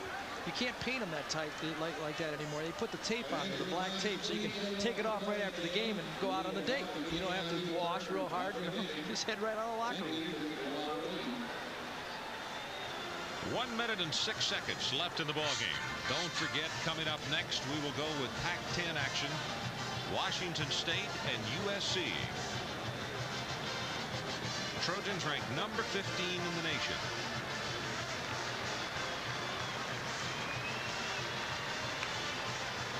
Well, this will be an interesting game next week. You got to say, I mean, Tennessee has a great defense. I mean, they got some players. They run to the ball very well. They've got some secondary people that hit, and they've got an offense that can push a big, huge offensive line. And that's really where Jim Bates said his defense has not been tested. Someone that can really run the ball strong against them. Straight ahead with the carry, trying to pick up the first down. Philip Johnson is down in the bottom of the pile. Boy, that's a different one. 2nd and inches and go for a quarterback sneak. You know, you get better. It's better have get more plays not getting the first down than doing that.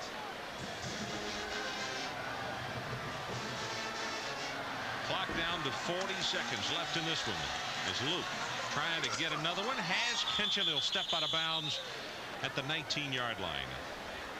Kitchen again just grabs this ball. He just times it out so well. He can feel the defensive back, and he goes and meets it so well. He's just an outstanding athlete. Just has a feel for the game. You know, you just can't teach that kind of stuff. You know, coming into this ball game, he had 2 touchdowns, 435 yards.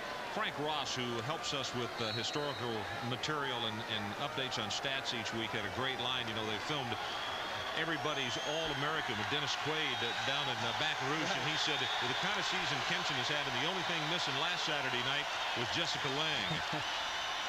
Luke has Kempson open, overthrows it just by a tad. Monty Grove was trying to cover on it. Actually, Kitchen's upset because it's his fault. He stopped. He thought that Luke was going to throw it down the middle, and he gave up on the play, and it would have been a touchdown if he'd have kept running.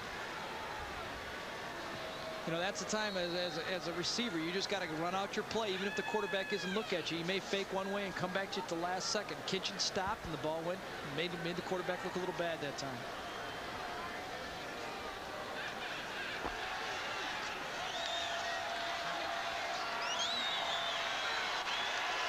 Second about 10 here.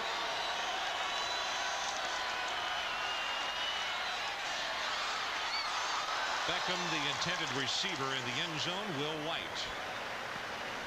was the closest man defending. Will had a great game in that Alabama game. In fact, he was the SEC Player of the Week with 3 interceptions in that one. He's only a sophomore from Tallahassee. This is by no means a disaster for LSU. I mean, their goal, they can win 7 football games this year. This is not the game that's going to knock them out of having a terrible year. They can come back. They've had some games on their schedule that they still can win.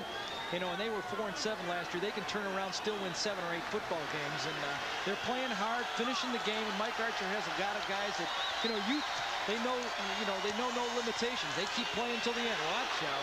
Luke, incomplete, wanted to catch Kenshin in the end zone, and that'll stop it with 19 seconds left. Well, tonight's Visa players of the game are from Louisiana State is Mark Boutte.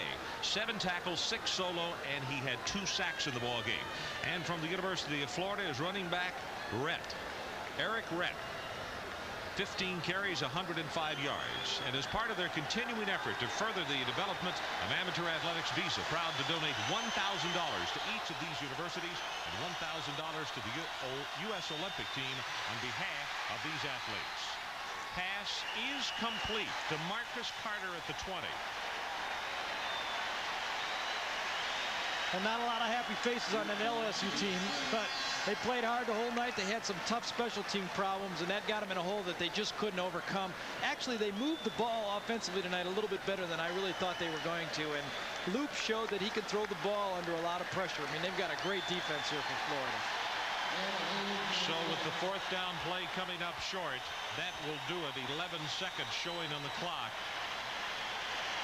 And Florida, I would imagine, will just go down on one knee. We see Brian Fox, number 16, the sophomore from Winter Garden, Florida, coming in for this, take this final snap. Well, let's wrap this one up because we're going to go quickly for that second ball game tonight. The special team play, really the big difference in this ball game. Is like a couple of grand slam home runs early. Real early, and you just can't overcome anything like that. But, you know, I always feel that special teams are never going to decide a game. It's the offense and defense. But this is a case where right from the beginning, they got behind and they couldn't overcome it. The crowd counts it down. Final score, Florida 34 and the LSU Tigers 8. The Gators are 5-0, and next Saturday night will be in Knoxville for undefeated Tennessee and undefeated Florida. Tim Brando, that's going to do it from Florida Field.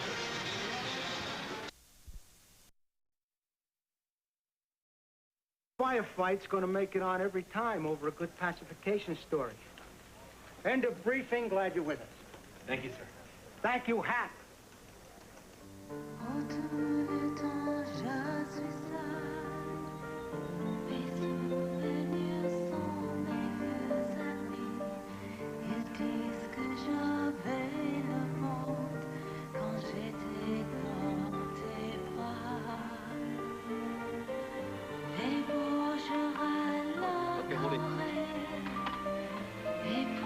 Hold it.